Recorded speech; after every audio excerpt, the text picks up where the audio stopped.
All right, good morning, everyone. Welcome to Commissioner's Court. It's 9 a.m. and let's get started. Let's begin, if you'll stand with me, and we'll have a prayer and a pledge of allegiance. Dear Heavenly Father, we thank you for another day, for a cool winter's day, and we are grateful, Lord, that we are all able to come to this meeting today. Thank you for those that serve the county, those that support the county, and for their participation with us as well. We ask your blessing upon this agenda, that each and every item would be carefully thought about and the proper decision according to your will would be made. We pray for our first responders in our community and throughout this country, that you would protect them in their daily service. We pray for our servicemen and women wherever they are serving, Lord, that you would ultimately bring them back home and utilize them to keep peace wherever they are serving. Father, we thank you for this upcoming election season, for those that are participating by being willing to run as a candidate. We ask your blessing upon them through this process, and we just pray that ultimately, Lord, you will just see us through this election process and that your will would be done. Guide us now through this agenda. We turn it over to you. We give you praise in Christ's name. Amen. I pledge allegiance to the flag of the United States of America and to the republic for which it stands, one nation under God, indivisible, with liberty and justice for all.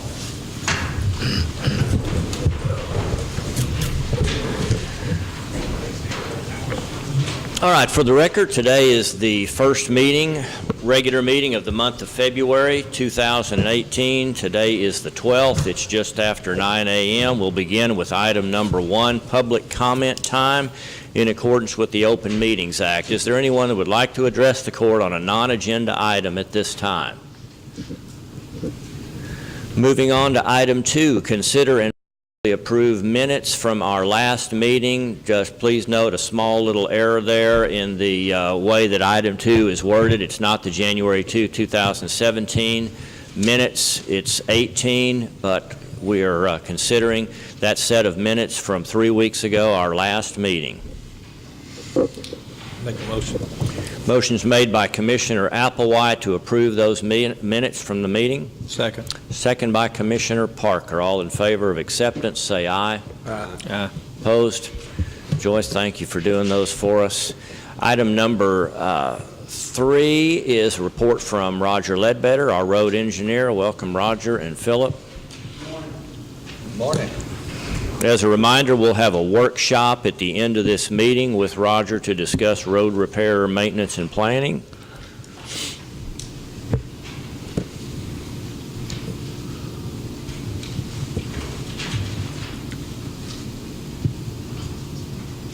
All right, give you an update on what we're doing right now. We've been trying to keep more of all our 4 side cutters running in various locations throughout the county. We continue to patch potholes, clear trees and limbs off of various county roads, and we will continue to haul wrap from the state stockpiles to Precinct 1 and Precinct 2 mixing fields. We're currently working towards getting all of our equipment serviced, so it'll all be ready to go this spring. We've been trying to do that. We've been trying to take a day every now and then, bring our equipment in, everybody work on the equipment, servicing it. We've done all our, we've done side cutters, we've done most of our dump trucks now, and we work on our maintainers. So we're going to try to finish off our next day. What we do is finish off our dump trucks and maintainers. And we also will need to put Johnson bars on all our dump trucks to make sure that they can hook up to the chip spreader. I think we've got like 4 of them, but we need at least get 4 more of them. So we're going to have to fabricate some Johnson bars and put them on the truck. I'd like to have permission to hire 2 employees for the Road and Bridge Department. One position will replace Keith Hatfield, who retired from Precinct 4, and the other position will replace a vacancy in Precinct 3. And I would like to advertise for these positions this month if possible. We've got in the budget enough for 3 people right now. I'd like to go ahead and hire 2. Is that something I have to get approved?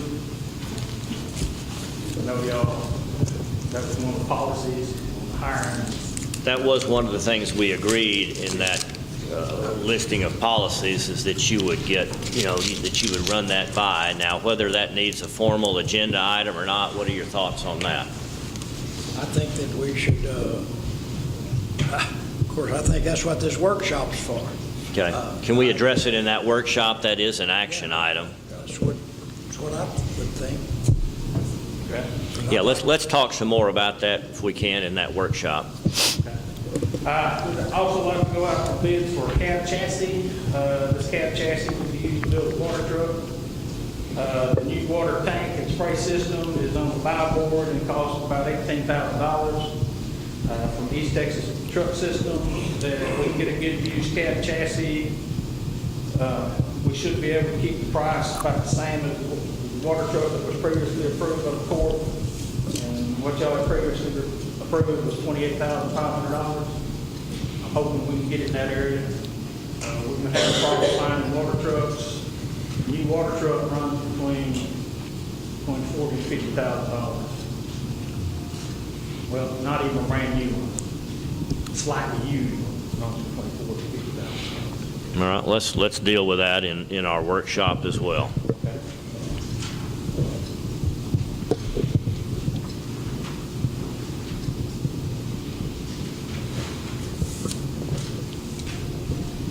This may be another workshop item. I'd like to have permission to rent or lease a pat-foot soil compactor to use for 6 months this summer. This will help speed up our reconstruction process and give us an opportunity to work on 2 roads at the same time. The cost of rent is going to run from about $3,800 a month to $5,500 a month. So the 6-month cost will be between $22,800 and $33,000. What are you renting? A pad-foot roller. A what? A pad-foot soil compactor. We've got one. I'd like to be able to use 2 of them. PADFOOT, pad foot? Pad-foot, yeah. Pad foot roller. I don't know what that is. Pad-foot soil compactor, big roller. What, Similar to the one we purchased already. bigger than the one we purchased? Is No, that? about the same size. Okay. All right. Yeah, since this isn't an action item, anything like that for approval on an expenditure has got to be on number 20. Y'all have any questions for me?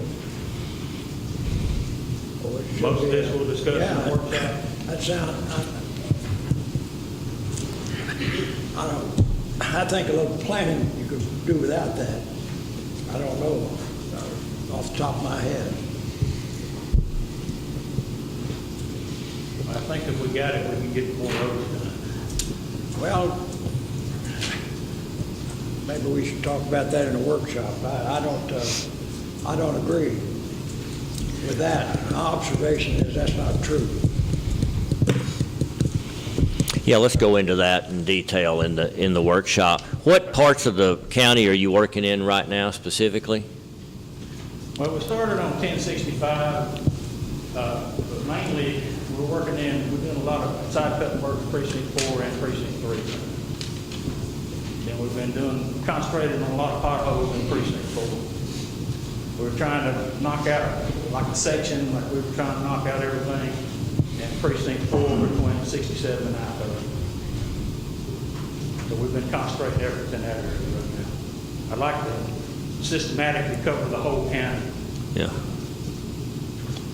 I think that part of that covers Precinct 3, if I remember right. So not all of that is in Jimmy's. Yeah. Say again? Not all of that is in Jimmy's. Precinct 4, what we're potholing that, and we just try to divide up the sections and try to knock out a section at a time. I see. Okay, well, we've got ample opportunity to go into detail on any of this in our workshop at the end of our meeting. Is there any other question or comment any comment you have, or any questions from commissioners at this time? No, I think we're good. I think the next item is still up for discussion. Okay, well then let's conclude item number 3. Let's move on to item number 4. Discuss and possibly take action to clarify right-of-way designation on county roads as it relates to mowing and trimming. We got into this at our last meeting 3 weeks ago, and there was clearly some opportunity for us all to be better informed of what the right-of-way measurements are. I think we're still in the process of detailing that with some help from our county attorney, but I know that Jimmy would like to address a specific residents' concerns that had surfaced at our last meeting, and Jimmy's been working with them, and I believe they appreciate Jimmy's communication with them. I've had a bit of communication, but I do think we have some clarification there, and I believe we've got some admission of some improper mowing, as I understand it. But let me turn that over to Jimmy, and then I'll follow up if need be. Okay, I have met with the Hintons, Doug and Laney Hinton, on 2 or 3 different occasions, and we have talked about this. I've got an agreement here that I have drawn up. I have shown it to them, and Roger has seen it, and the judge has seen it, that they think that it's fair to them, and I think it's a way that we can work this out until we can get our boundaries defined with our county attorney. I'm going to read this. It says, agreement between Titus County and Doug and Laney Hinton. After the incident of a Titus County employee cutting past the right-of-way on Hinton property on County Road 4735, the following agreement is being offered. A reasonable right-of-way boundary line has been agreed upon by Titus County, represented by Precinct 4 Commissioner, Road Engineer Roger Ledbetter, and property owners Doug and Laney Hinton. In the future, before any mowing or cutting of limbs on right-of-way, property owners Doug and Laney Hinton will be contacted for approval. Verbal consent may be given by either owner. It's got my name, Roger's name, Philip's name, and Doug and Laney's name for everybody to sign it, and it will be turned in to the judge. They just felt like that, and Roger has agreed, and I have too, that we may have went past what their where their boundary line actually was. We have established that. I have looked at it. I've taken some pictures. I don't have them with me today, but I have taken some pictures of that area, and they just wanted us to be sure that we knew. They said it wasn't so much for them. They just didn't want it to happen anywhere else. And I feel like that this is something that we need to do, just to set this wrong right. So. Well, just so we clarify, and you use the term "we may have exceeded our right-of-way limitations." From what I've been told and from what I've seen, I do believe that we did exceed our right-of-way limitation, and for that, to the Hintons, I want to apologize. It was not done intentionally, and we don't want that to happen. That is not what we're shooting for.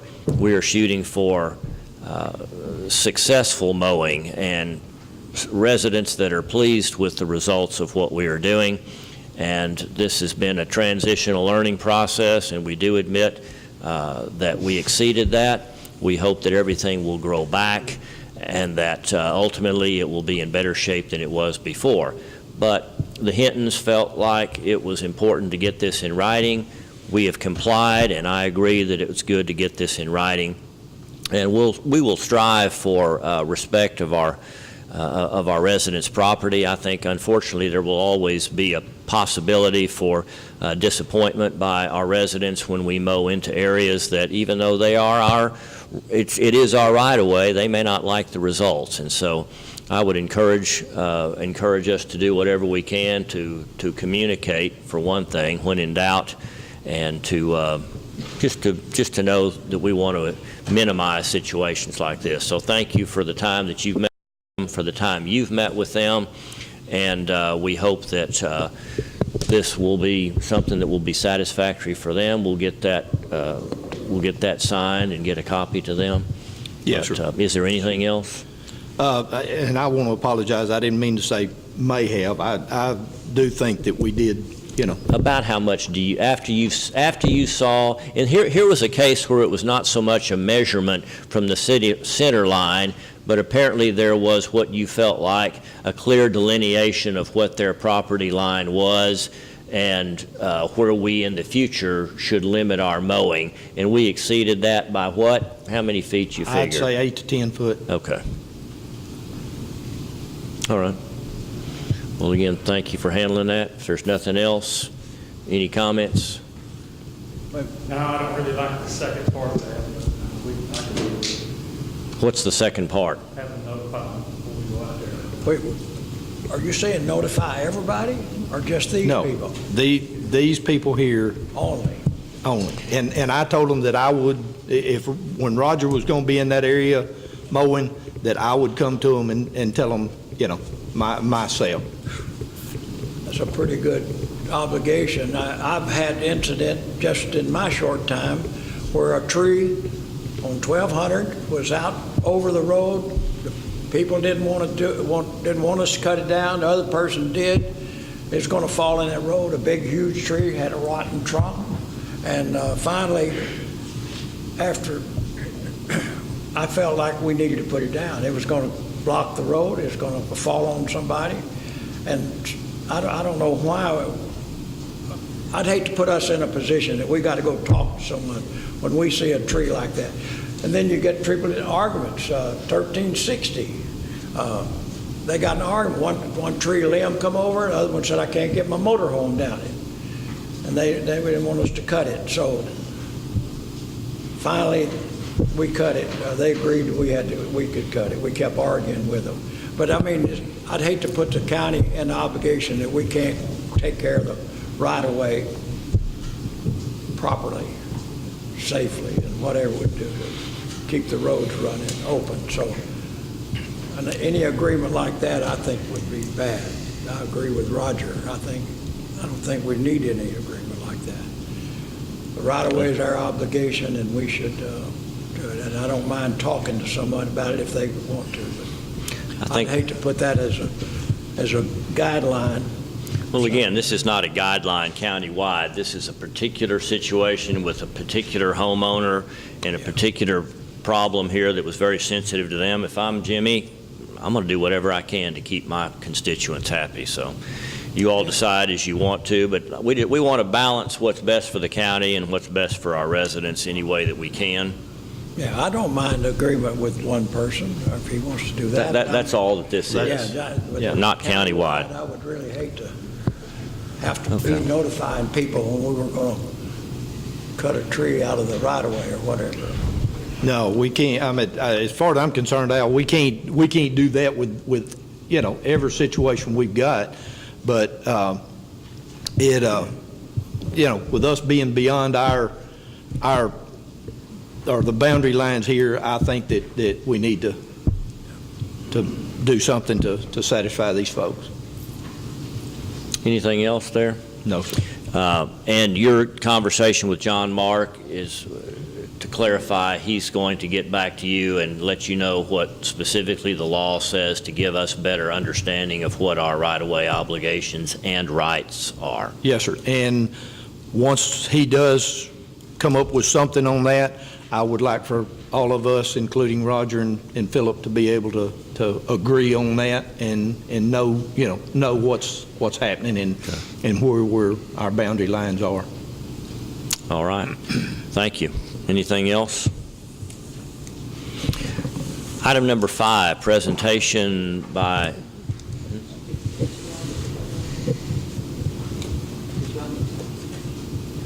any action that you want to come out of this, we probably should vote on. So I think it'd be appropriate to get approval from the court on that particular agreement that you've got with the Hintons. Okay. Why don't we do that? I'll put it in form of a motion that we enter into this agreement with Doug and Laney Hinton. Okay, motion's made by Commissioner Parker and seconded by Commissioner Applewhite that we do execute this document.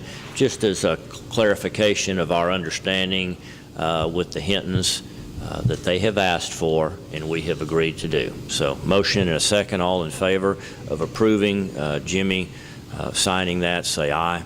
Aye. Opposed? All right. Abstain. Nay, we got a nay. Item number 5, presentation by Lanny Walker with Arnold Walker Arnold related to our county audit for the year ended September 30. Welcome, Lanny. Thank you so much. Appreciate the opportunity to be here with y'all. I'll try to answer questions you might have, but I'll just have a few comments first. And say, if you've got some extra questions, I'll try to answer. It's been about a month or so since I've done this work, so hopefully I'll remember the things that we saw. First of all, let me say you have an unmodified report. In other words, a clean opinion. The financial statements that y'all see each month and approved, and that's prepared by the county auditor, are fairly stated. We didn't have any significant entries or any particular findings to talk about. But I thought I would just highlight a few of the financial matters and walk forward where we were from October 1 of 16 up through September 30 of 17. So really, there's about 4 or 5 pages I'm going to discuss. If you have your there, if you look on page 15, have a balance sheet here for the governmental fund types, which is the general fund, and all the special revenue funds, debt service funds. First of all, if you look at the general fund, the cash position, we've got about $5.6 million in there at the end of the fiscal year. And that's down about $879,000. The reason being is because of the transfers of funds out of there for the most part is the reason for that. We transferred about $1.7 million out of the general fund to other funds during this fiscal year. And that's about $1.1 million more than what we had done the previous year. So that pretty much explains the decrease in cash there. The fund balance was down $1 million, again, because of the transfer of funds over to other funds. If you look over in the total governmental funds column there, on the last column on this page, on page 16, total cash in these funds, cash and cash equivalents in these funds at the end of the fiscal year was $16.1 million, and that's a decrease of $1.1 million. A couple things to explain that. One of the things that caused such a significant increase in total was that y'all returned $735,000 or so approximately from the Texas Capital Fund, where we had, we'd gotten money previously and loaned it out, and we couldn't find anybody to loan that to anymore, and so that was sent back to the state. And so that explains most of that decrease in cash in total. Otherwise, we were down about $350,000. If you look down at the fund balance in the different funds, the capital projects fund, which is money set aside to do construction or whatever, or buy right of way, that was decreased by about $66,000 this year. The retirement long-term debt, which is all the debt service funds, where we're collecting tax money for that, and also collecting money from TxDOT on the receivable that we have from them. That went up by $126,000. The amount reported in the special revenue funds was up $254,000, and as we've already discussed, the general fund was down $1.1 million. If you look at over on page 18 and 19, here's a presentation of the revenue and expenditures of these funds for the year. Under the general fund column, you'll note that our revenue was $9.5 million. That's about a $60,000 increase over the previous year. The expenditures were $8.87 million, which is an increase of about $125,000. And about $50,000 of that was in capital outlay type items. So an operating income really of $674,000 in the general fund before transfers out, transfers in. And again, you can see that there was $1.7 million transferred out of this fund, most of it going over to the new road and bridge funds. and that was more than the previous year. On the total governmental funds column, the last column there on page 19, total revenue, $23.26 million. That is an increase of about $772,000. The main reason for that increase was in the intergovernmental revenue and grants. This year, y'all collected the full amount from TxDOT that was to be paid back to y'all. That was about $8.43 million. Previous year, they didn't send us all that money. It was $7.51 million. So about $900,000 more, and now they're paying us what they're supposed to be paying us each year. They'll pay back these bonds. Can I clarify why that occurred? Sure. And you may could explain it too, but the year before that, they accidentally paid us too much, and they caught that and made a correction in the following year. That first semi-annual payment. Right. But it's not that we did anything wrong or that we didn't qualify or something was erred. It's just that they made the error and they said, sorry about that, we overpaid you. We're going to back that off of the next payment that fell into that following fiscal year. And then we have this year where we received the two $4.215 million semi-annual payments. So we should be tracking on that figure indefinitely going forward, unless we at some point reach the situation where we've got more traffic at the times that they measure it than the minimum, in which case we could possibly receive more than that $8.4 million, but we know that we're going to get the minimum amounts twice a year. That's right. We're on track now each 6 months to get that. As far as expenditures are up about $1 million this time.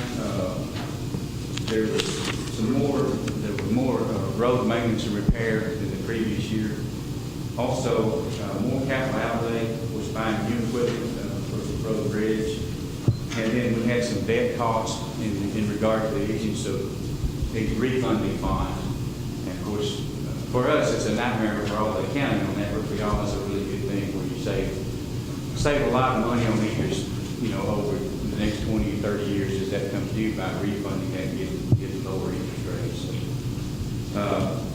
So overall, in the governmental fund types was about $400,000. Prior year, that was about $150,000. And so a little more capital outlay and some additional costs there related to that. If you look over on page, let's go over to page 22. These are the proprietary fund types. We have the enterprise funds, which is the election fund and the maintenance foreign fund, and internal service fund as well, insurance fund mainly there.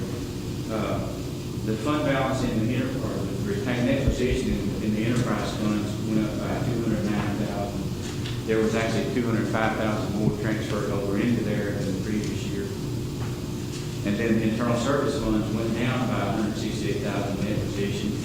The main reason being is that the insurance claims that the county had to pay out were about $209,000 more than the previous year.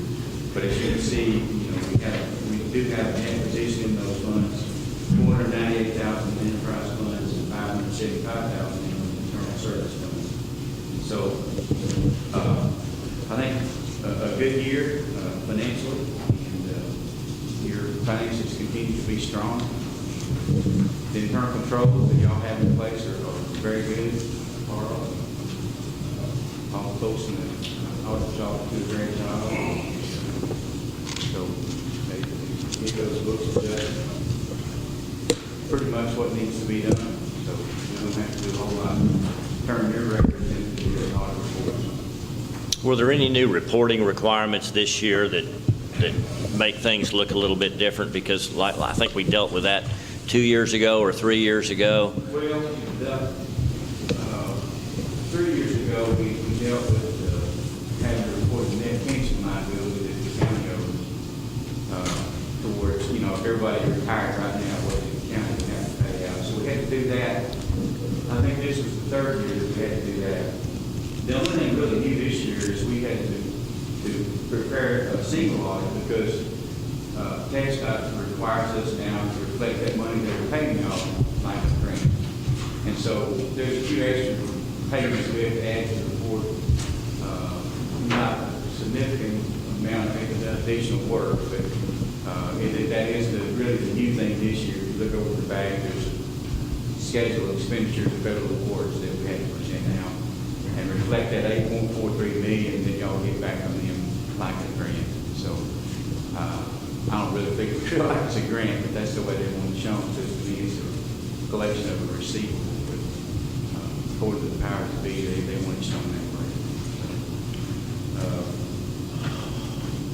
That wasn't your opinion to handle it that way. They told us to handle it that way. Yes, they did. Okay. They sent Carlson and said that we had to start doing that now. But it basically, what we're saying is that, that money's handled appropriately, there's internal controls in place to make sure that all that's accounted for properly, and, just some additional assurances basically is what's required. Everything's good in order on that.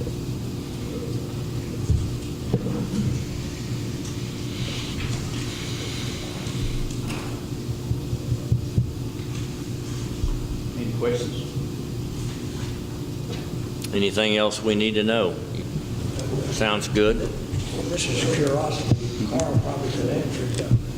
We show the bonds to be paid off in 2034, and TxDOT's got us set up on a 20-year pay, I guess, starting in 17. We've got 147 million left coming from them, but I was just curious how that's going to work.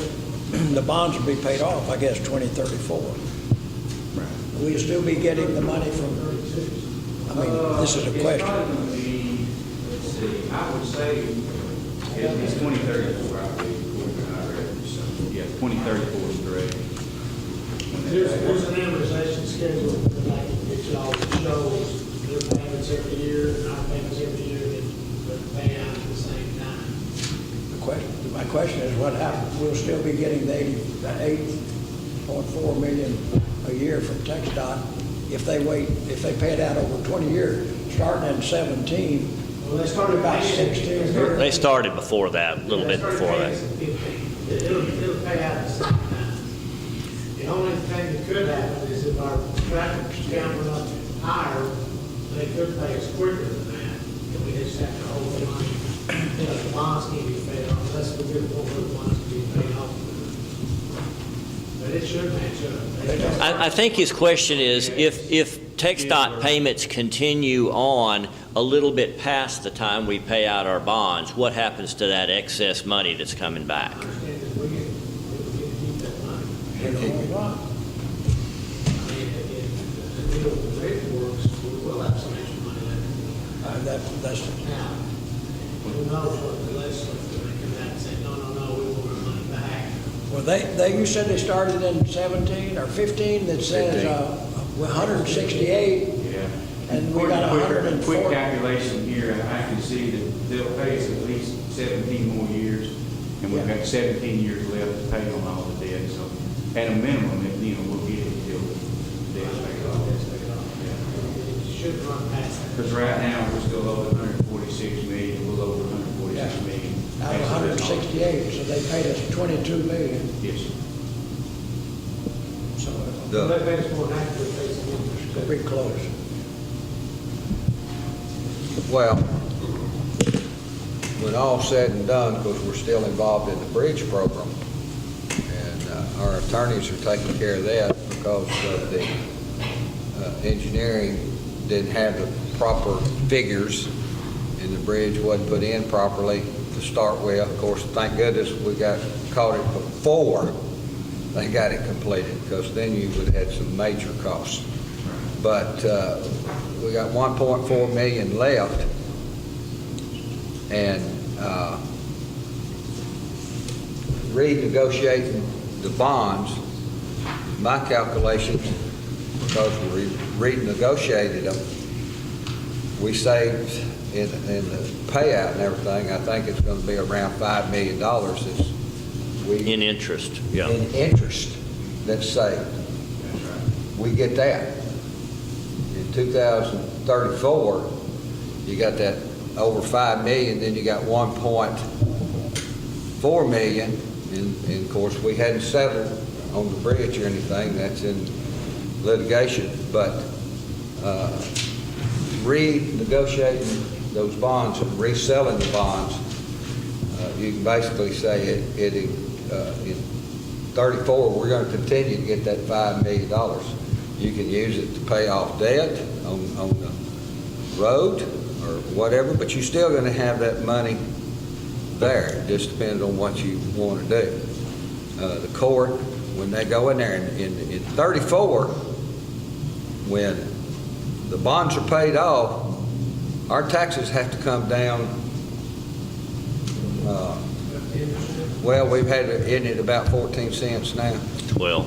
12. Okay, 12 cents. Our taxes have to come down 12 cents, period.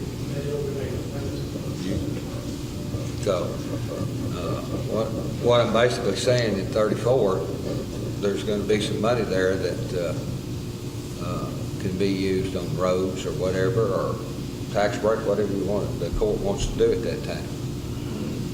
But, and I'm really proud of this court, the things that's been done in renegotiating those bonds, because that put $5 million at the end of the payout we get.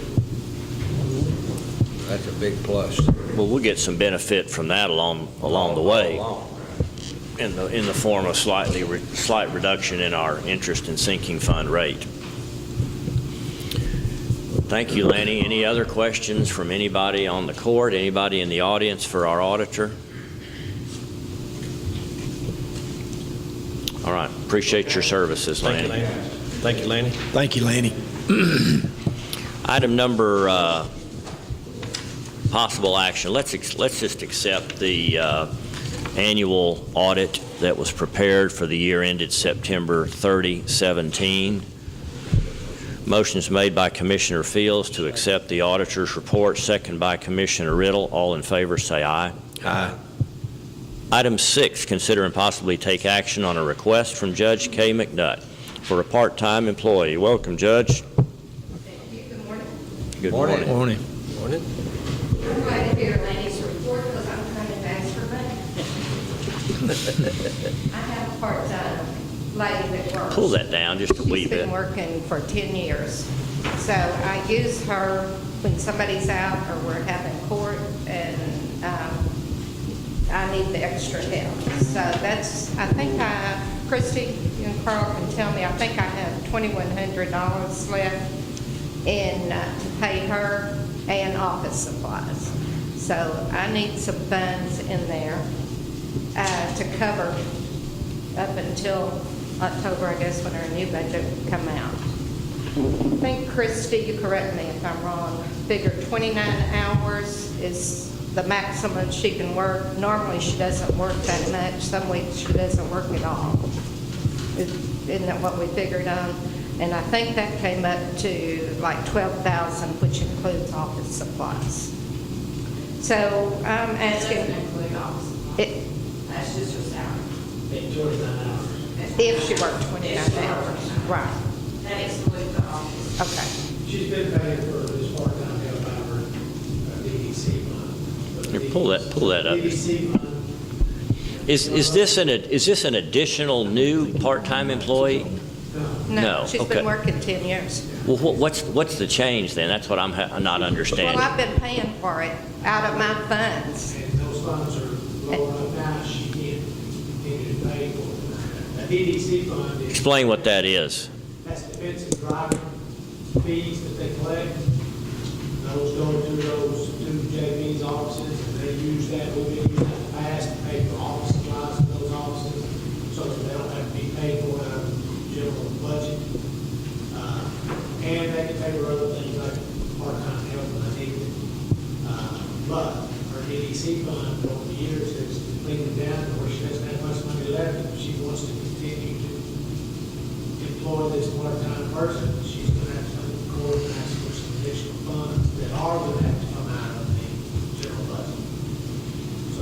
And the difference is, in my office, I think you figured part of the fees that we collect, for my office, I give the county $246,000 last year, and precinct 2, $106,000. So that's the difference in the workload.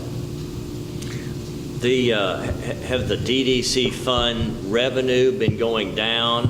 What's causing us to get out of balance now? Is it, you said it's happened over several years. I think it's just a matter of, it's not that much. At one time, there was $7,000 or $8,000 built up in there. And it's just been She's just used. She's been using it for this part-time person. And she's had some turnover. in her That I've had to office. have extra help. Been part of that, Reason job, for that. the reason for talking about these things. So right now, you've got 2 full-time employees and 1 part-time employee, right? And she just works as needed. It's Okay. not like. It's she's not a get- steady 29 hours a week. No, like, Because one, I think the last payroll we had, she didn't check. Right. So we're talking about, So I you don't could really budget. You would have, Kay would have to tell you how many hours a year she thinks she's going to use this lady. Or when you go back and look at last year, see how many years she worked, how many hours she worked last year. You're not going to need to budget 29 hours because she's not working 29 No. hours a week. But if she, what I told her she would have to do is, she's got 2.5 or 2 employees plus a part-time. The other JP office just has 2 employees. Her office doesn't bring in more fees. She's 3 precincts, all in one. But that's a decision for the court to make, because that's going to have to come out of budget money in the county if you want to fund this position. and at times I'm the fourth clerk. Judge, when this all started and this, the legislators created this fund that she could get, and it started building up, and she agreed, and the other JP agreed at that time to use that fund because money was tight on the county at that time. And so she could use, it still is, but I'm talking about the fund. She didn't have to do this, but she did. And it paid for office supplies, helped pay for part-time job and stuff like It's this. a fund in this office like the county clerk's fund that we've had some clerks in the past that did want to use that money for help with the general county, but the fund we have now is willing to use some of that money to pay for some of our salaries and her office. And plus, like our technology fund, I don't know how many computers I've given away that I bought out of my office. So it's not so much that you're asking for more hours to be spent in your office. It's just that the revenue supply that you have been using is dwindled down. Right. Okay. And I need part-time help. Like today, one of my clerks been out with kidney stones. And I've used her when we've been real busy. And when I'm busy and I don't have time to do the work, then I have Wendy come and work. But I try to watch when I have her in. If it's a slow day, I send her home. If we're busy, I have to have her there. What's the total amount that you're requesting that you figured up is appropriate to fund? I don't think, I figured 29 is about roughly 12,000, but Kay's gonna have to go back and actually figure, the 29 hours a week is gonna be way, I feel more than. You've estimated at the high end. yes, we put it at the highest of 29, but I don't know, she's probably hadn't worked, what? I mean, sometimes she'll work one day and 2 week payroll period. So Kay will have to give me That'll just be an estimate of, because I don't ever know. Well, do you know what that estimate is, or are you asking us for 12,000 to be funded? I can take a W-2 for last year and assume it's about the same. That'd be pretty close. All the time, I don't know what the W-2 is.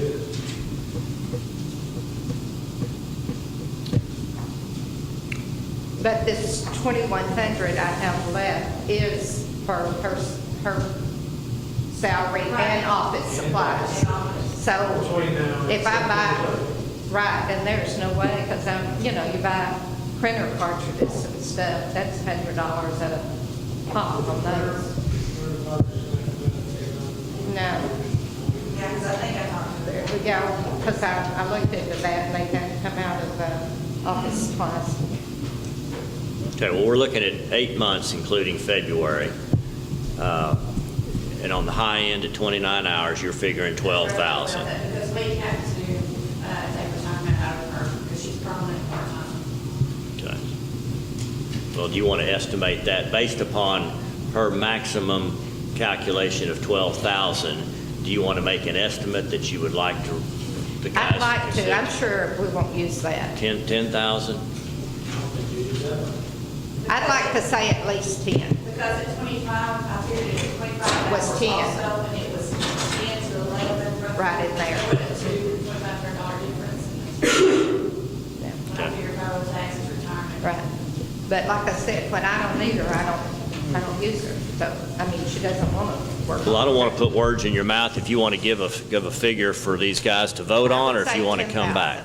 10,000. So you are asking for an additional $10,000 to be taken from contingency to put into your budget to have adequate resources to continue to pay for this part-time employee.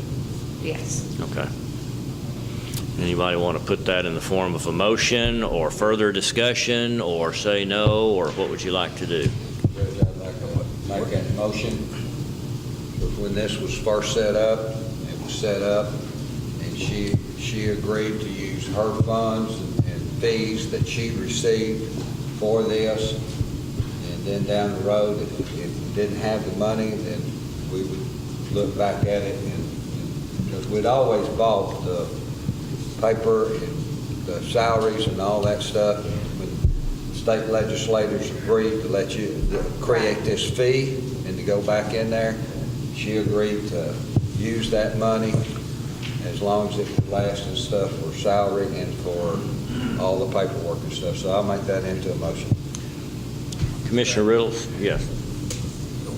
I don't understand contingency fee. We can change the budget and use money from a contingency fee? Sure. What's a contingency fee? It keeps us from having to do an emergency budget amendment. So we put money into a contingency fee a few years ago so that when items like this come up, we're not constantly asking for an emergency allocation to cover it. Well, that's not what I understand the rules are for having a budget, having a slush fund like that. No, it's in the budget. It's already been Well, put yeah, in the budget. It's in the budget, but I mean, that gives us a lot of little play money. I don't think that that's correct. I don't think it's the right way to do things. You should have a budget and you should follow the budget. When the budget's over, you do something else. You have an emergency, people know about it, instead of Well, in this vote like case, this. they do know about it. We're not going to move any money out of contingency that's not approved by this court, and that's what we're doing. So we're bringing this to light here, but fortunately, we don't have to call it an emergency item. Okay, I have a motion. Fund $10,000 for Judge McNutt's budget, an addition to her budget so that she can continue to pay for this part-time employee. Second. Second by Commissioner Applewhite. All those in favor say aye. Aye. Opposed? All right. All right, thank y'all very much. Thanks, Judge. Do I need to? Item number 7, Ray Barrett's here to give us some information on this request to consider and possibly approve the appointment of Mark Davis as a reserve deputy for Precinct 2, replacing Brad Duncan. Welcome, Ray. Thank you. I recently lost one of my reserve deputies, Brad Duncan. Brad is a local business owner here in town. He's branched out to some other towns recently. He's just gotten himself so busy, he's not been able to keep up with the continuing education hours. I've already sent in the information to T-Cole to go ahead and have his separation done. I've already received that information back. Talked with Mark Davis, which is Mark's worked in law enforcement for about 20 years now here locally. I talked with him. He's wanting to come on as a reserve, so I just want to get permission to be able to put him on. It doesn't look like it's going to cost anything extra. The dues and bonds that we pay for Brad, we'll just be able to transfer that over for Mark's dues and bonds. The only thing I would probably need would be a couple of uniforms, and I've got the money in my budget to take care of that. Okay. That's my precinct. I think good to replace him. The one you lost, make that motion. Motion is made by Commissioner Fields to approve this Second. appointment of Mark Davis, second by Commissioner Riddle. All in favor of this approval, say aye. Aye. Opposed? And there are none. Thank you, Ray. All right, to item number 8. Steve Austin's here to help us with this decision to consider and possibly approve the addition of 2 names to the War Memorial Monument. Welcome, Steve. Morning, sir. Morning. In the past, the court has approved adding these 2 names at an earlier point in time.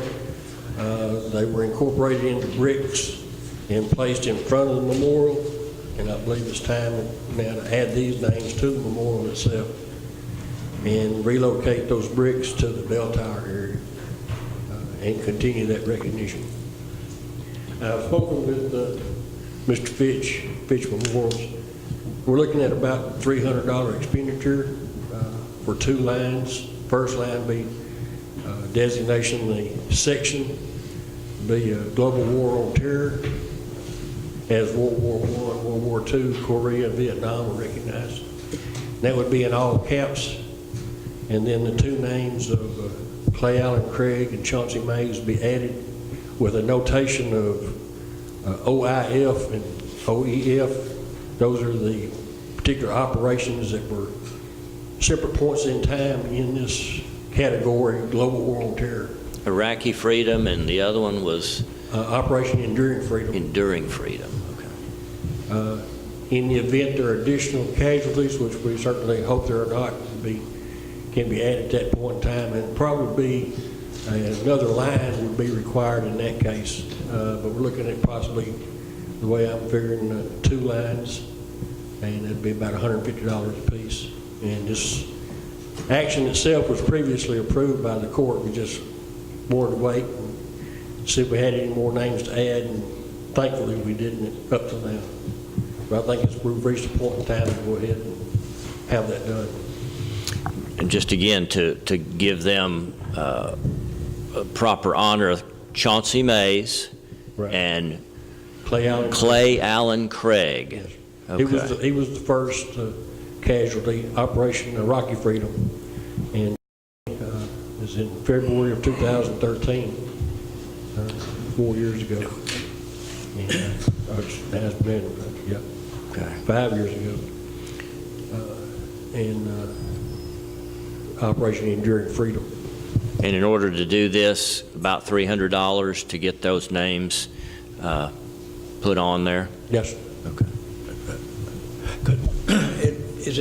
This is a question, Iraqi, to put a name that, I mean, we've got Afghanistan and other things going to happen, rather than to say, is there any other way you could word it besides Iraqi, or saying Iraq?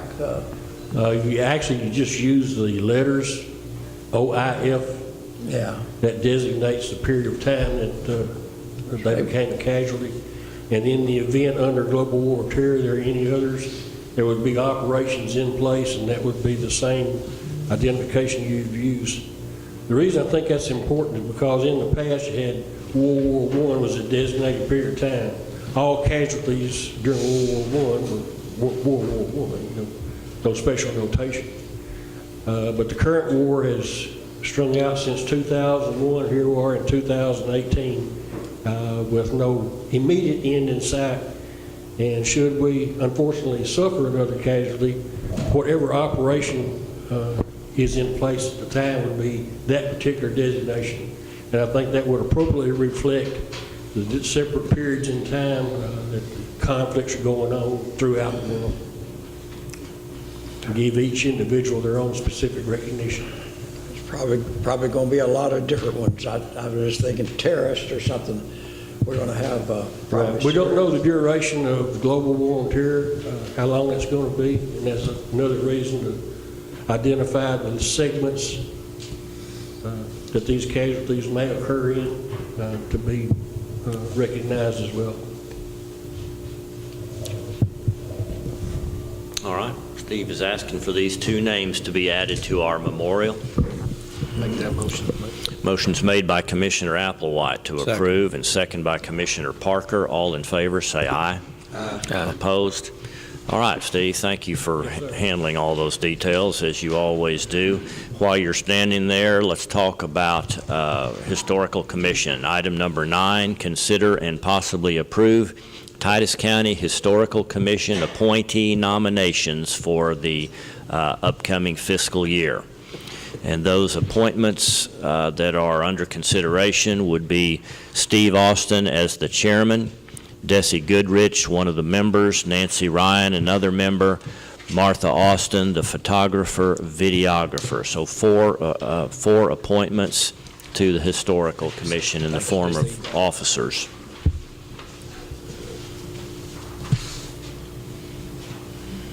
Yes, sir. The notice at hand also designates that the Historical Commission has filed its annual report with the Texas Historical Commission as well. And one of the obligations is to come to court and identify the Titus County Historical Commission, and seek your approval to staff it with those nominees. I would also note that the 501c arm of the historical interest in Titus County dissolved itself, the Titus County Historical Preservation Society, a little over a month ago. And they donated their funds to the Titus County Historical Commission, with it specifically to be entered into the fund identified presently as markers, memorials, monuments, and statues. And that money would be used explicitly for those purposes. The amount of the donation was $5,583.88. Why did they disband? They dissolved themselves as some of the members actually passed away. We had a number of them move out of the area.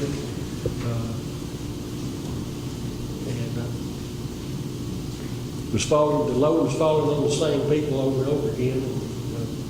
They decided to disband and let the county Historical Commission carry the load. So the funds that they donated will be held by the county, but distributed only for the purposes of monuments, memorials, markers, and statues. And in that light, I've already presented a expense for consideration to be paid. I think it was $39. And that's for public notice for the SAL application as a state antiquities landmark request. And that required public notice, and the newspaper fee was $39. And I proposed that money, rather than come out of the court and its budget, come out of that fund to cover that expense. Are you required to get Commissioners Court approval on these Historical Commission appointments? I'm required to notify you. I'm assuming, yes. We haven't had any difficulties in the past that I'm aware of. I just didn't remember doing that. It's part of my regular report to the court. And also notify the court that the appropriate reports and surveys have been filed with the state as far as the Historical Commission is concerned. I just didn't remember approving appointments to that before. But The past appointments had been long-standing. We had done that in the past, and the membership had not changed. Since this other activity has taken place, people who had been members before may be reappointed, but they're not going to automatically be part of the commission. So as those people commit to, yes, I want to participate, then I'll bring those names into the court as well for your consideration and approval. All right. All right, item number 9, if someone will make a motion, if you so choose, to approve these 4 appointments to the officer ranks. Make that motion. Motion is made by Commissioner Fields to approve this request from Steve. Second. Second by Commissioner Applewhite. All in favor, say aye. Aye. Opposed? None? All right, thank you, Steve, for Yes, sir. the work you do. We appreciate it. When would you anticipate adding those names here in the next few weeks? I think we're probably going to wait on, make sure we've got some good weather. It's a fairly simple process. When we added the name of Harvey Munn, that was fairly easily done quick. And I think whenever they're available and ready, we're Okay. good. Okay. All right. And it's probably good to, I think I explained this in my initial comments to you, but you're looking at the 4 panels of the memorial from the road. It's got the different sections. Over on the far right is where these names will be added below the Bible inscription. And the global war on terror in capital letters, and then one line with the names of the individuals, leaving adequate space for hopefully additional names. Okay. All right, thanks, Steve. Item number 10 is an annual item that we have to consider and possibly approve the renewal of our maintenance contract for the statewide automated victim notification services grant. We've done this many years. As a reminder, the purpose of all this is to notify victims of certain crimes when the perpetrator is released from jail or other information, just to give them a heads up to be particularly cautious if there is still the possibility that they could cause problem. But rather than someone who's been in jail for a period of time just being released without anybody knowing about it, this gives the family or family member notification of that so that they can be aware of it. But this is monies that we receive, and it just simply requires our approval as a court. Doesn't cost us anything, so. Make that motion. Motion is made by Commissioner Applewhite. Second. Second by Commissioner Parker. All in favor, say aye. Aye. Item number 11, Commissioner Riddle's got, I think, some partial good news on one of our projects over across the street at the annex. What have they been working on? I saw Tater Glass over there. The reason he stopped is he said he had to pour concrete for the mounting of the door.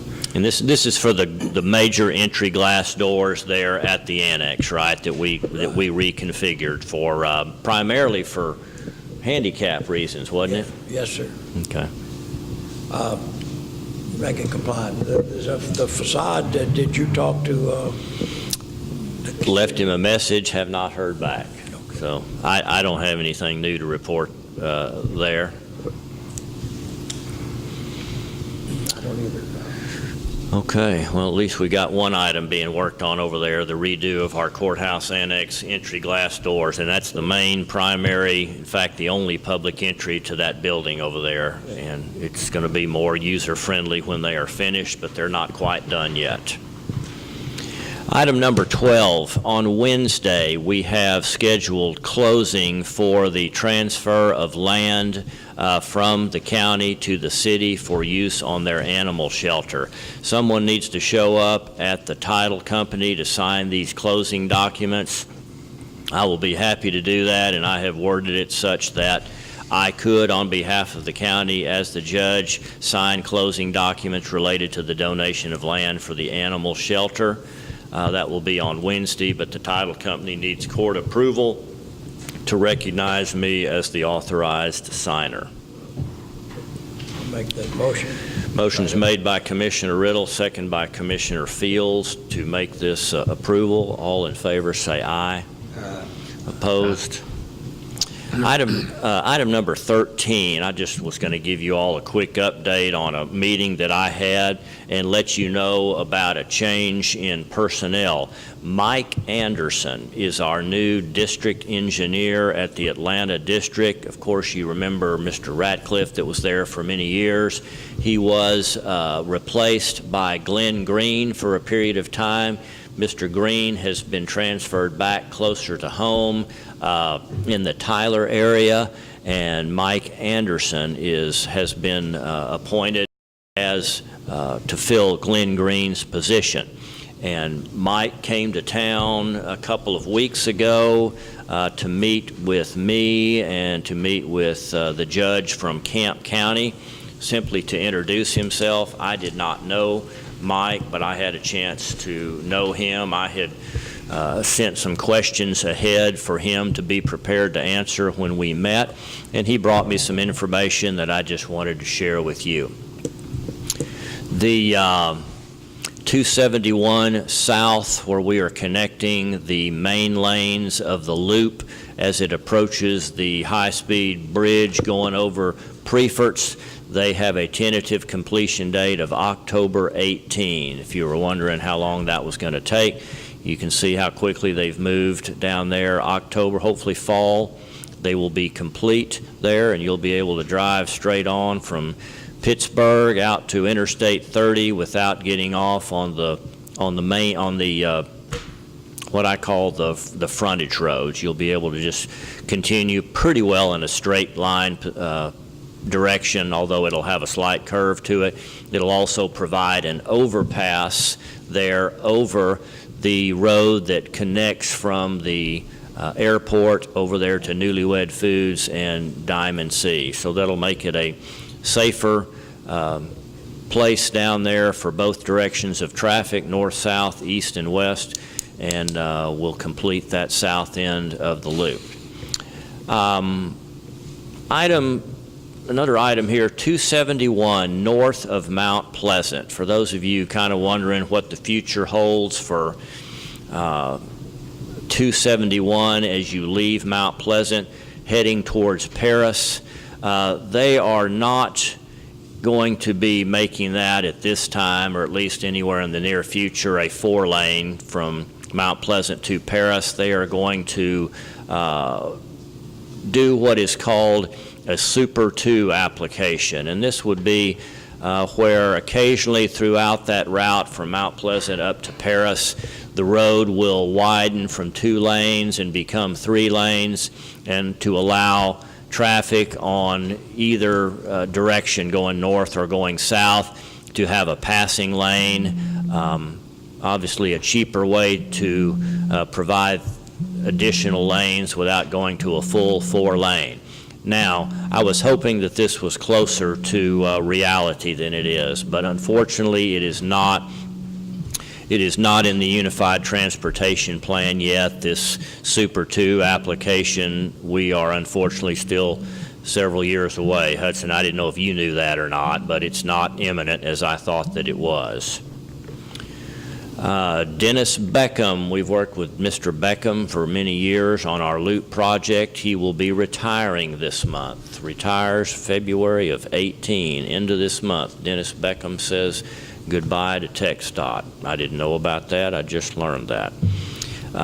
Your key players up there right now, in addition to Mike Anderson as the head of that office, you've got Buddy Williams, who we worked with. Buddy continues to be the head of construction, and Jason Dupree will be the head of development. So those are your 3 key players there at the Atlanta office.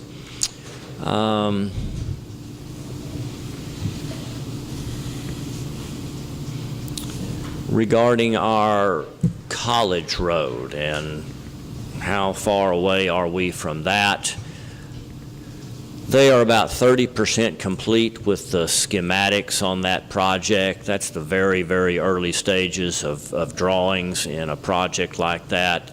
This year, in 2018, there will be a public meeting, most likely at the Civic Center, to discuss with the public, anyone interested, that particular project out there on the Chapel Hill Road. They would anticipate giving us the information we need to begin right-of-way acquisition sometime in the 2019-20 fiscal year. So we're not there yet, but we have known for a year at least that that project was probably 2021 before they would begin construction out there. At least they have begun with the schematics, a planned public meeting this year, right-of-way acquisition, and utility relocations in the 2019-20. So a couple of years away on right-of-way acquisition, and hopefully begin construction there in 21. So those are the items that I discussed with Mr. Anderson. That's all I have there. That brings us to item 14, where we consider oral and written reports, county officials.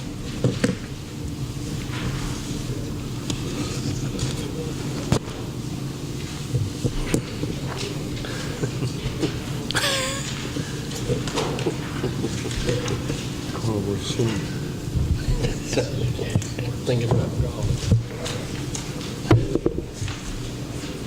Was you asleep?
Make a motion. A motion for approval is made by Commissioner Fields. Second. Second by Commissioner Parker. All in favor say aye. Aye. Now our treasurer's report.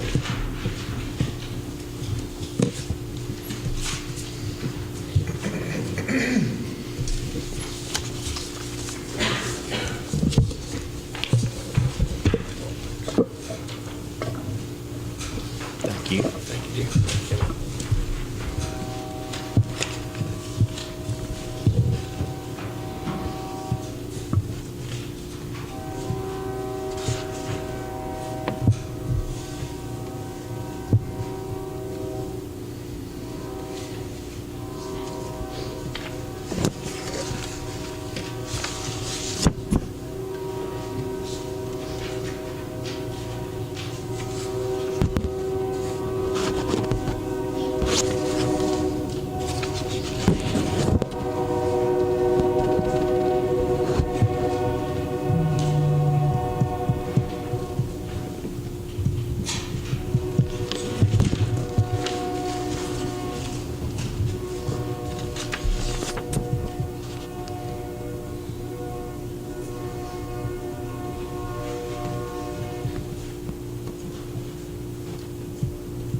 Make a motion, we approve the treasurer's report. Thank you. Motion's made by Commissioner Parker for approval of our treasurer's report. Second. Second's made by Commissioner Applewhite. All in favor, say aye. Item 16 is approved budget amendments. Yeah, three judges. 3 budget amendments. Two of these are, I believe, the last two ones for last year. This is on the 16 bond and the 17 bond. If you recall, the 16 bond, we didn't actually get the money till like November of 17, so I never had budgeted the activity in and out on those bonds. And that's what these two are. They're just showing the proceeds of the bonds and the premium on issuance, refinancing, yes. That's what those are. And then I have one budget amendment for this year. It's on Fund 19, which is the Special Road and Bridge Fund. If y'all recall, we put $1 million in there last year.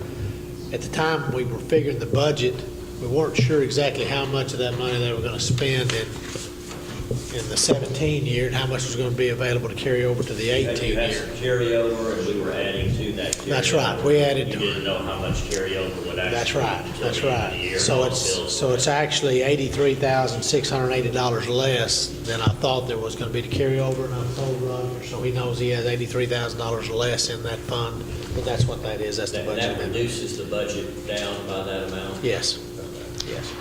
Everybody understands that. That was a bit of a peculiar deal, but I mean, Carl knew that he didn't know what the exact amount of the Right. carryover of that fund was going to be. Because they were spending money all the way up until September 30th, A and lot of I don't activity get all. going on there at the end of, so Carl actually over budgeted by $83,680 as it turns out after he got all the bills in. So we're reducing this year's budget to match the way we had agreed to do that. It was $250,000 on top of whatever was. That's right. Whatever was carried over. That's right. All right, any questions on any of those? One was that adjustment in the road bridge account downward by $83,000. The other two simply have to do with the refinancing of the 2 bond series. Make that motion. Motion's made by Commissioner Fields to approve these 3. And this is items 76 and 77. Second. I think the final 2 for the previous fiscal year, and then number 5 in the new year. And I had a second by Commissioner Riddle. The motion was by Commissioner Fields. All in favor, say aye. Aye. Opposed?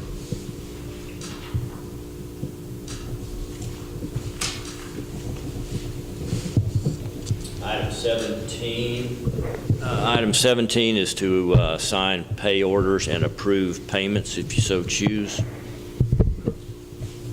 Make a motion, we pay our bills. Motion is made by Commissioner Parker to approve and pay bills. Second. Second is made by Commissioner Apple. All in favor, say aye.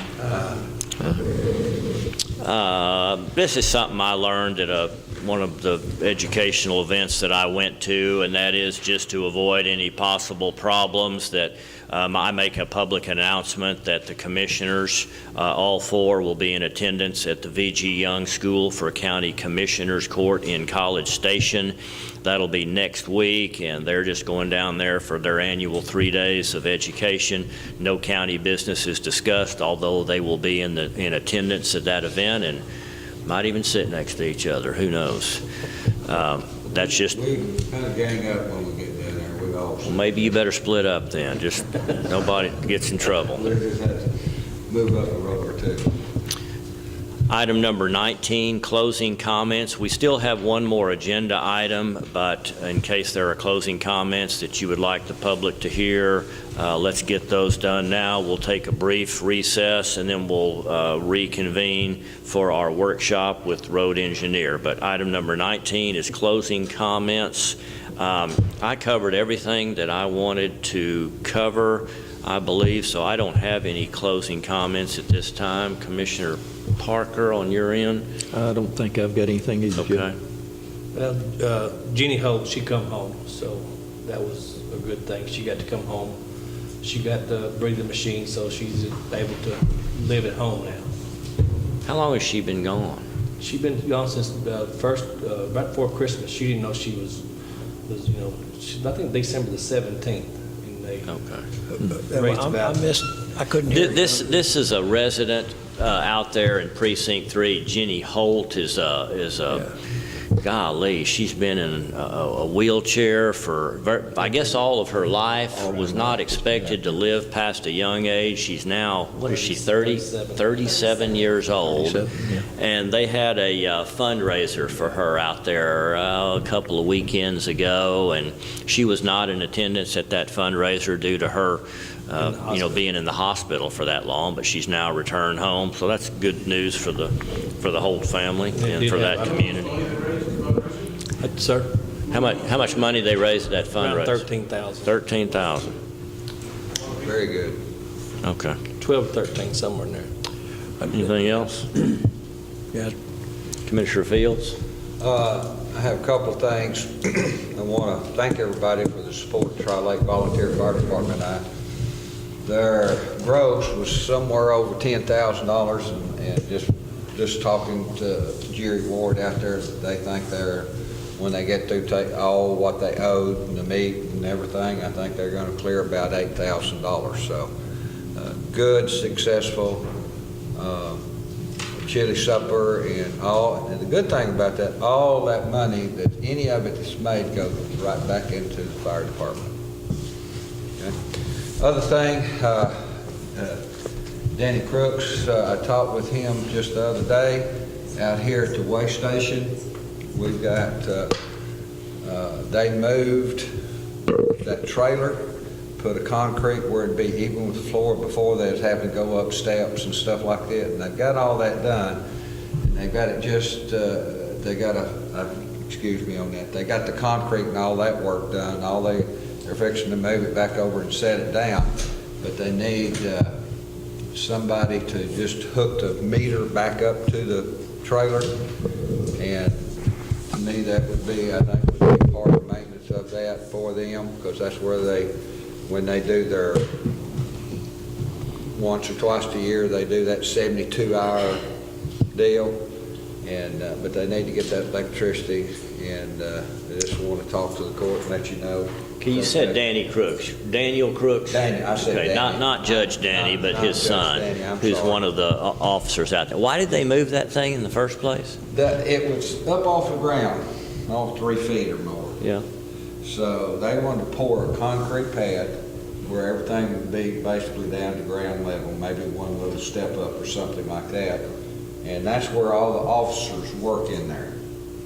There's 3 different offices in there, and that's where they do the tickets. When they do that 72-hour, they'll have a large crew here working that, because they'll work straight for 72 hours. They do that a couple of times a year or more, depending how many officers they got. But anyway, they just need the meter box put everything put back up. The meter box is there. They paid for the slab and the move and back and forth. And they want us to pay for an electrician to rehook the electricity back up. Yes, sir. I was checking with Ed Dotson and hadn't heard anything back from him, but James was supposed to get back with me on that. He's got jury duty this morning, so I couldn't catch him then. So, but anyway, that's just wanted to inform you of that. Anything else? All right. Commissioner Riddle? All right. We will recess here for about 5-10 minutes, and then we will come back in and rejoin for County Road Engineer Workshop.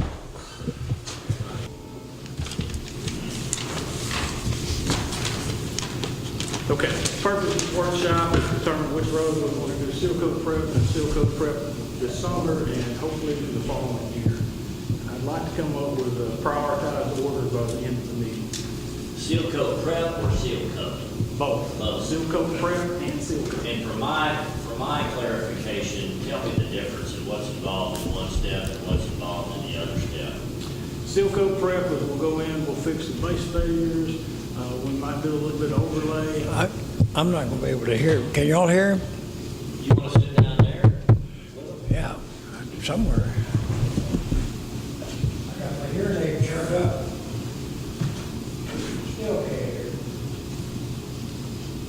base failures, and what did you call the other one, top coat? Yeah, we might do some thin overlays just to get some level up done in places where it's real rough. And we'll probably rework sections, if we got a section that's 100 foot long, that's in bad shape, we're not just gonna go in there and dig out little small areas and put the coal mix back in. We're gonna actually chew it up with a bow bag and rework it, recondition that whole little section in there. You know, we've got some roads you need to do it from one end to the other. We got other roads you can do just pieces of it. What I'd like to have a better understanding as we talk about this is in the proposals that Roger makes, I'd like to know how they differ from the ways you've done business in the past. In other words, are we doing a higher level of road work? Are we doing the same? Are we doing less?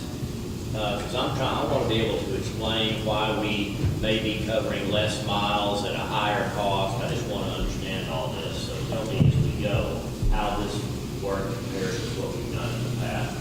And then seal coat is the actual process where you do what? We shoot a liquid asphalt with seal coat aggregate, which is small rocks.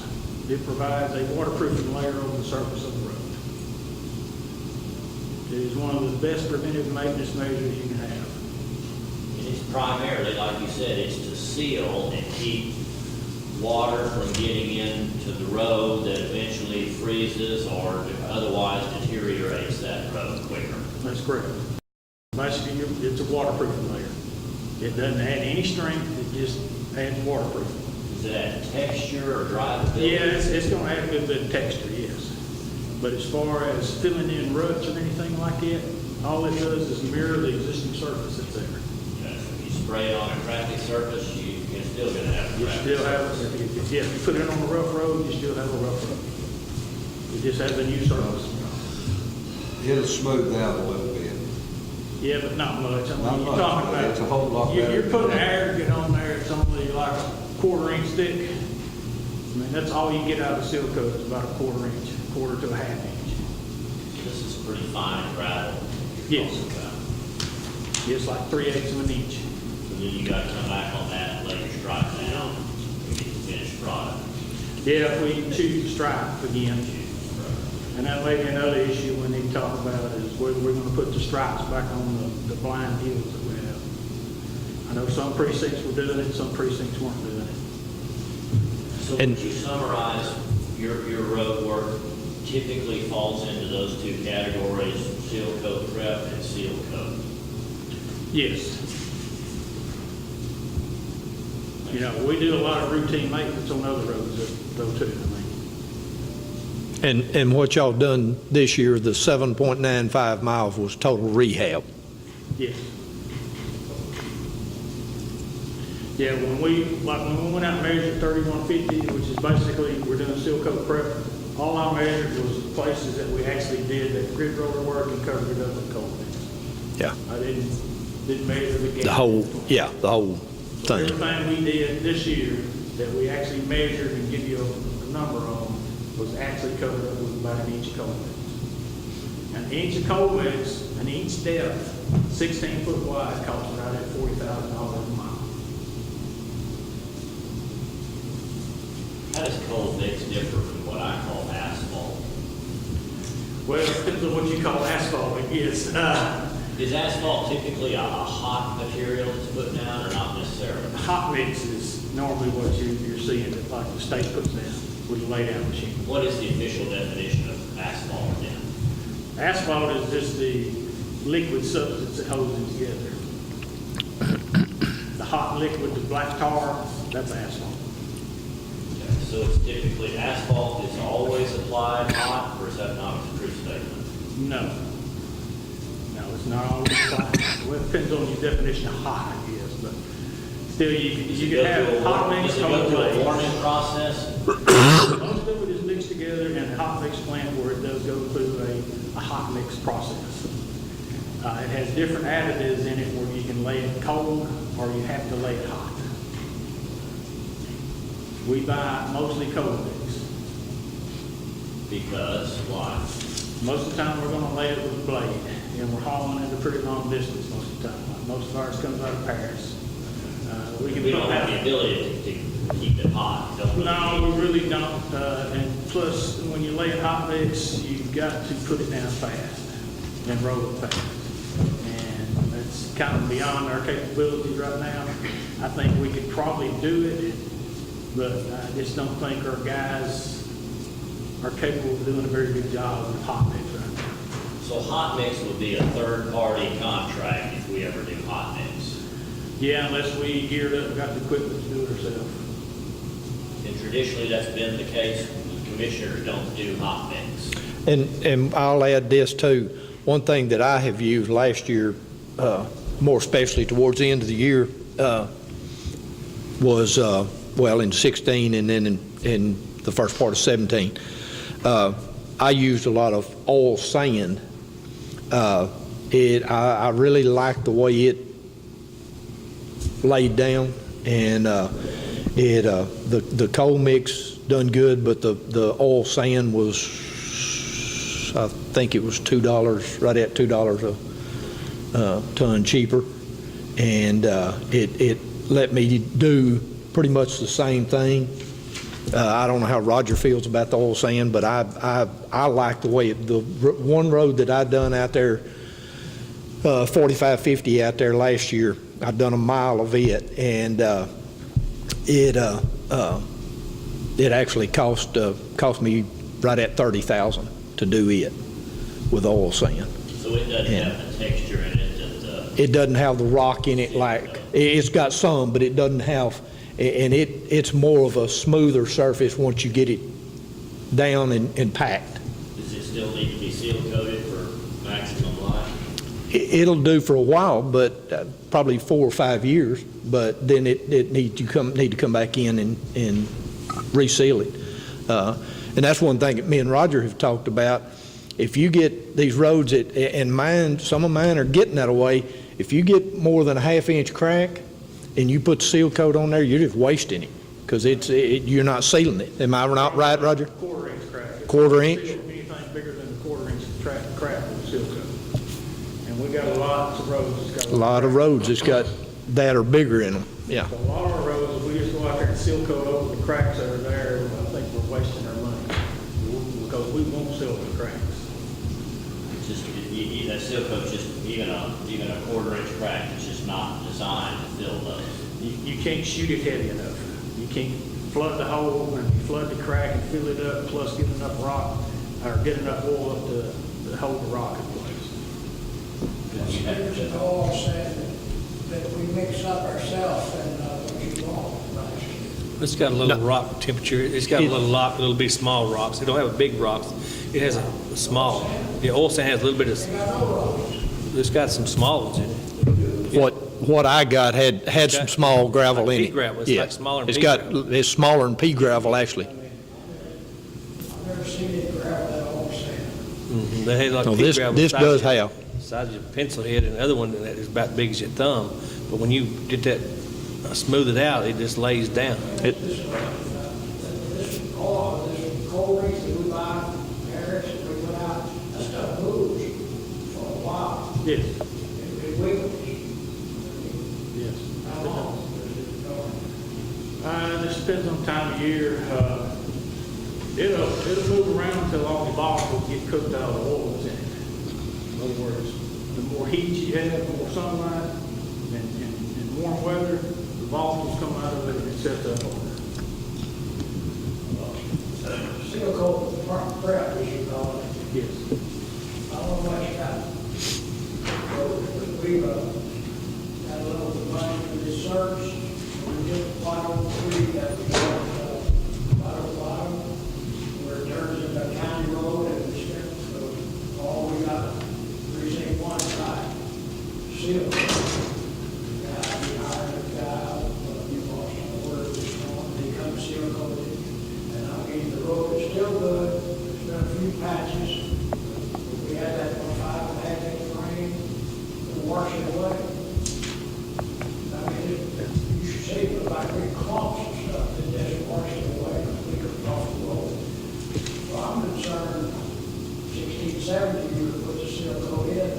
I'm telling you, right, near my house, which behind us, that unless it's built up, that seal coat will wash off that road. I mean, it's close, I mean, it's got huge trees, the road is a tree. I don't know why. Yeah, a lot of times, I don't know if it'll matter if it's seal coat or even 2 inches of hot water. Sometimes you got enough water, it's gonna roll the pavement off. I'm saying, I hate to spend money on it, we just had it, the cold is now. I hate to spend money on that, because I think we wasted. To seal coat. Or the seal coat prep, I'd like to see the trees cut down, ditches made. But I bet you we're talking about $500,000, half a mile road. Yeah. I mean, I don't know, where do you draw the line? We live in the country, or we live in town, you know, I kinda like the country, I kinda like the people that get not going 70 miles an hour down my road, 60, 40. But I mean, there's a lot of people feel the same way that I do. We moved out here because we like it, not because we moved in a freeway in front of our house. I don't know, where you draw the line, where are you gonna make that decision? I don't want you, I'd like to see 60, 70 done, here, the rest of it, you could do it. I mean, I know the crew, you could probably, I'd have the ability to my crew to dig over the ditches out, make it drain, a couple of spots, it might be a little tricky. Right. But that one spot in there would be just a tremendous cost to get it ready to seal. And the bridge got to be ready too. Why go over that bridge right? Big, high, so those are the things about when we say seal coat prep. You know about doing that? One of them come to road, we're talking about tearing that out of there and making ditches. Well, if you want to see a good example of seal coat prep, go out and look at 3150 over at Cookville. I got the right number. Yeah, 3150 at Cookville. 1,000, what, here in Canada is over there? Jimmy, 3150, I was telling Al, that's a good example of seal coat prep. Yeah. And that's basically what I want to do. We'll rework some of the sections, you know, break it up, roll it back in, and I'm hoping I can get that cost down to where it's less than like 30,000. I want to seal coat it instead of overlay it, is what I'm going to try to do this year. Yeah. But even, you know, it probably needs 2 seals just on those patches though. So you still got like $28,000 in that a mile. But on your road out there, 3150, when we come in there, we reworked the places that were cracked up real bad, had long base fares in it. We dug out the smaller ones, you know, and just put coal mix in it. And then basically we'll come back in, we may do a little bit of level up where some of our patches have settled on us a little bit. Okay, we'll level those up, and then I plan on sealing it. That's what my definition of seal coat prep is. Yeah. I agree with you. I mean, that's 3150 over there, to me now is this summer would be ready for a seal coat Yes. from what I've seen of it. Enough Yeah. work. I think we still have to do a little bit of level up out there. Yeah. You're going to have to do a little level up, but. I think it's ready to seal, and that's what I'd like to do on all the rest of them. Mm-hmm. Now, some of them, they're going to have long sections, you're going to have to be reworked. I mean, it's just, seal coat won't do any good. Yeah. It's cracked up and out of shape too much. And it's been so long since any of them were seal coated, we're getting more and more of them that are that away. Yes. I don't know why I never stopped. I've had that question 5 years, why we ever stopped seal coating, and I got to show you the last road that they seal coated, went out 14 feet off the left, and that road, and that's been over 10 or 11 years ago. And it was a very long road, very wide, so that's the last road that they seal coated. And one of the reasons my guys told me they think is that it takes all the precincts working together. You have to get 2 or 3 guys over your private truck. Well, yeah, it only takes everybody we got to seal coat. Line up with the truck and keep going, but that's, they said that was it, so apparently the commissioners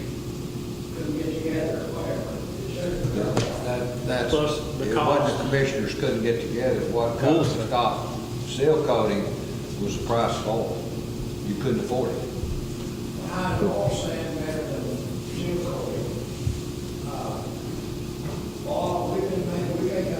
You got to go in and you have to go in and rehab that. We were buying crude oil now, not the slop oil, crude oil, for around $15 a barrel, $14, $15 a barrel. What year? It was in 2009, 2008, maybe 2008 or something. Oil prices started going up.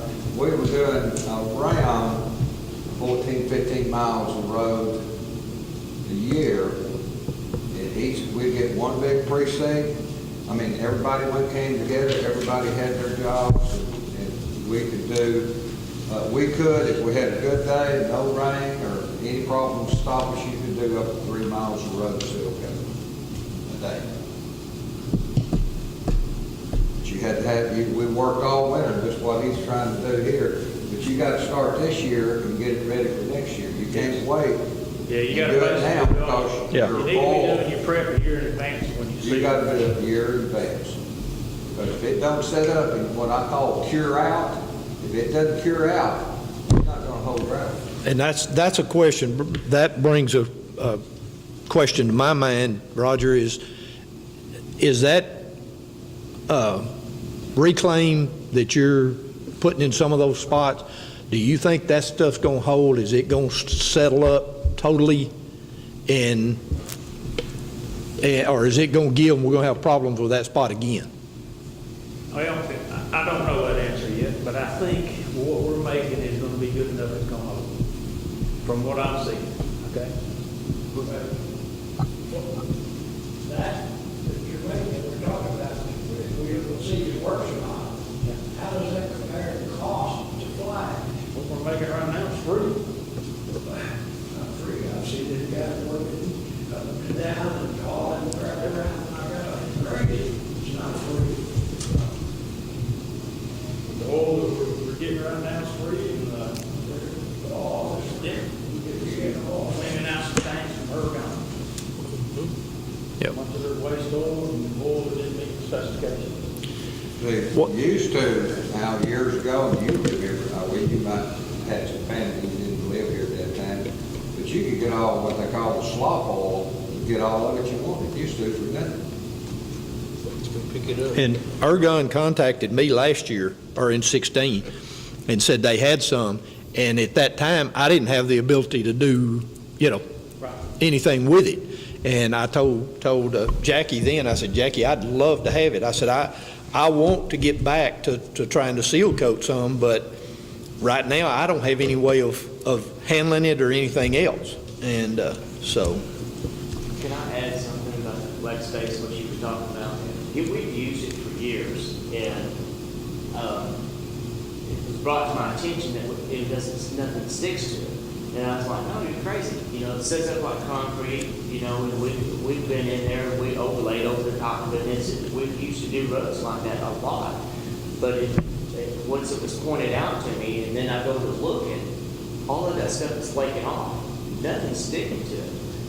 Even that place that you were talking about where the big chunks come off from the water going over it, if you would have looked at it before we patched it back up again, there was a layer of flex space right on top of it, and we put the coal mix on it, and then chip sealed over the top of it, right? So every bit of that that's underneath that come right on off. And then also, once it sets up like concrete, we had, we run a bow mag through one of our roads that we dug those out and put that in there, and it set up really well because the moisture content, if you get the moisture and compaction in it, it sets up like concrete, and it broke off like 6 or 7 of our teeth off of our bow mag. So we had to go back and weld those back on also. So I think there's a use for that flex space, and the use for that is we have to mix it with our existing road to dilute it down so it doesn't set up like concrete, so it doesn't tear up our equipment whenever we get ready to mix it again. if we have to go back and mix it again. And then also the road will stick to it. We've had good success with our prime and tack, tacking to that and sticking to it.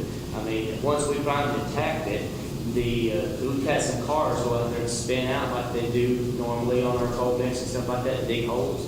There was no holes dug in that, it's stuck, you know, type thing. Now, you're not talking about where it's washed out and by the bridge or by the bridge. It was before you got there, yeah. We didn't have any, I don't think we put any flash. We were doing that with iron.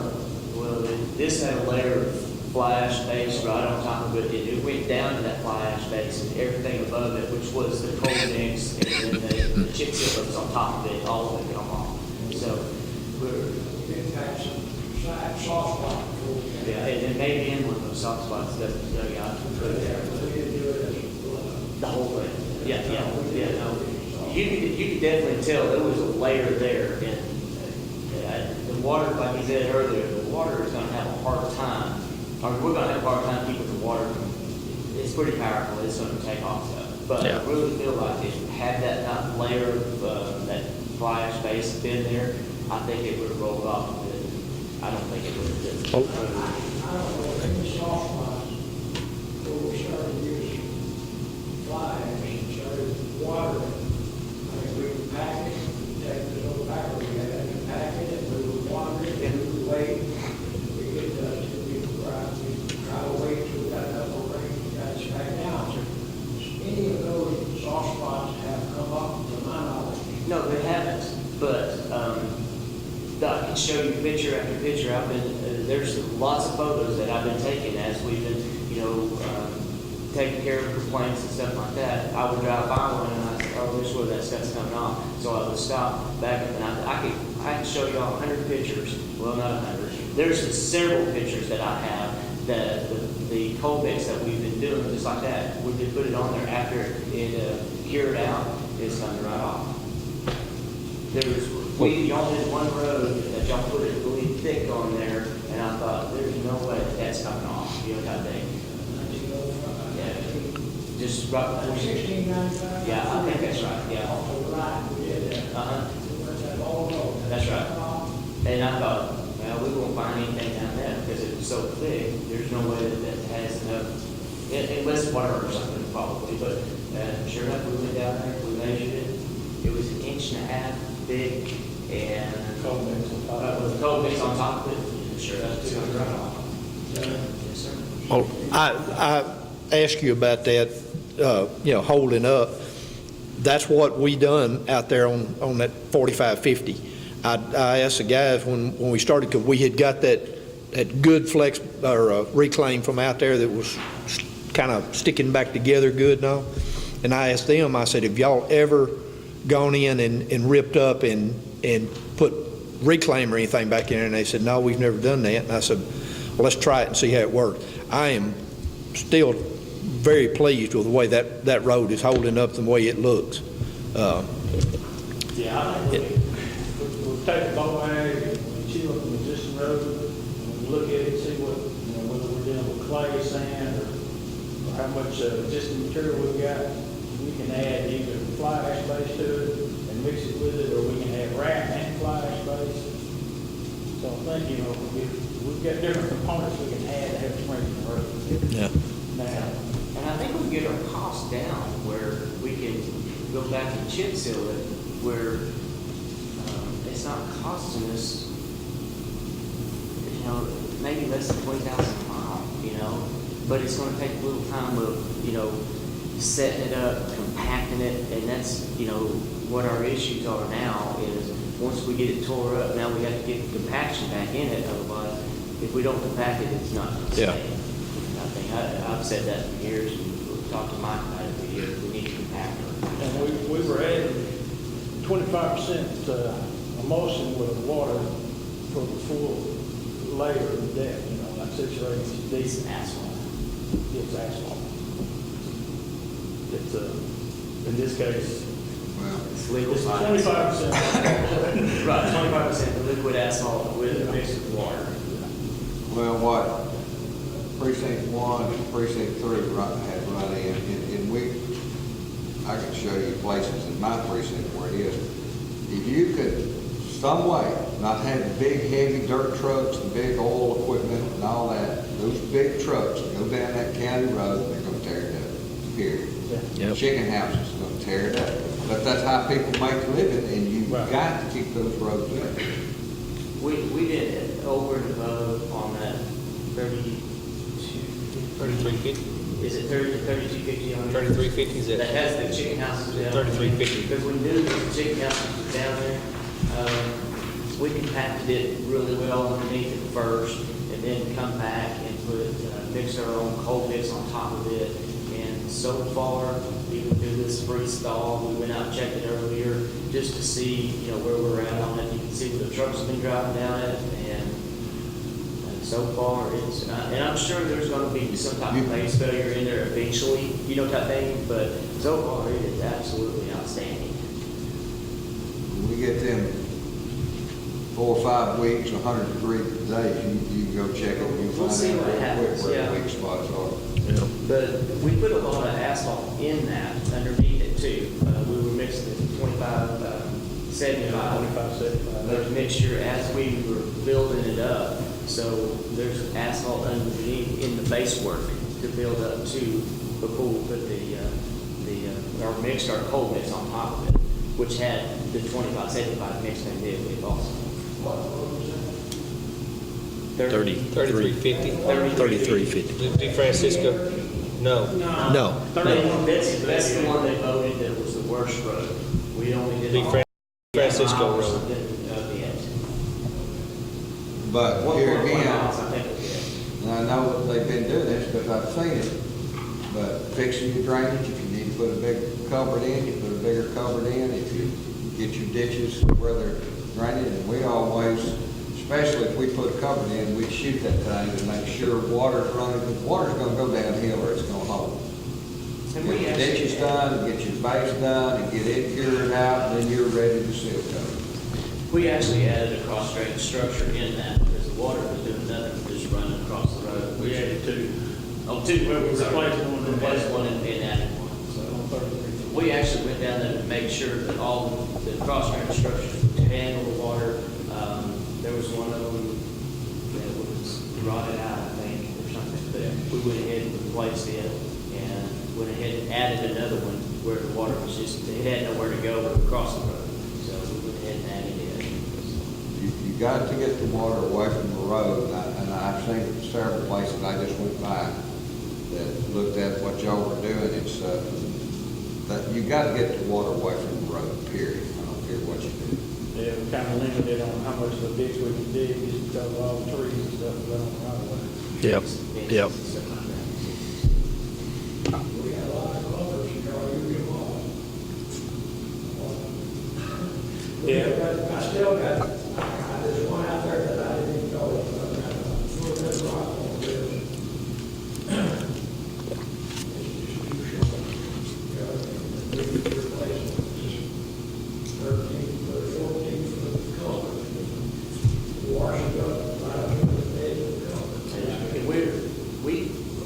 My precinct, a few years ago, I've noticed where they was, just putting all in short. Used to, that's all they used to do. Well, I found that it was a lot easier to build a slope to that culvert than try to build a head wall to it. So I always put it, if I could get it fence to fence, I would put it fence to fence, and hopefully for expansion later on or something, if we had to put a wider road in there, then it was, upgraded to that while we were doing it. It's a whole lot cheaper to go ahead and taper it off on about 3-1 slope and add 5 than it is to try to build a wood head wall. Yeah. It's a lot easier. A head wall won't last 15, 20 years. And then on top of that is all the labor intense and time doing it. It just, then a little extra money on the culvert, put it in there. And I think it was time well spent, money well spent. Did you think of the colors? We did. Yes. We added to her replacement.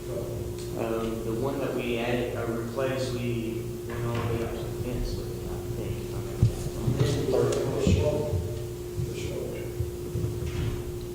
Yeah, the pipe didn't end at the edge. The pipe actually ended about 6 foot beyond the edge of the pipe.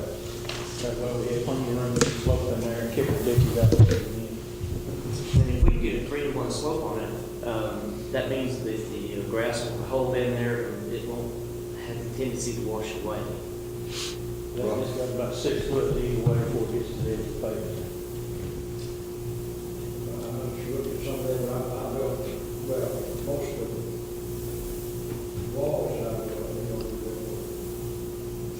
sharp, and I did some of the others, so I hadn't thought about head wall, I might have done that. Yeah, just put a slope on it, and then you don't have to. The only thing that really stops you from putting your pipe out there if you can't get your ditches flared out.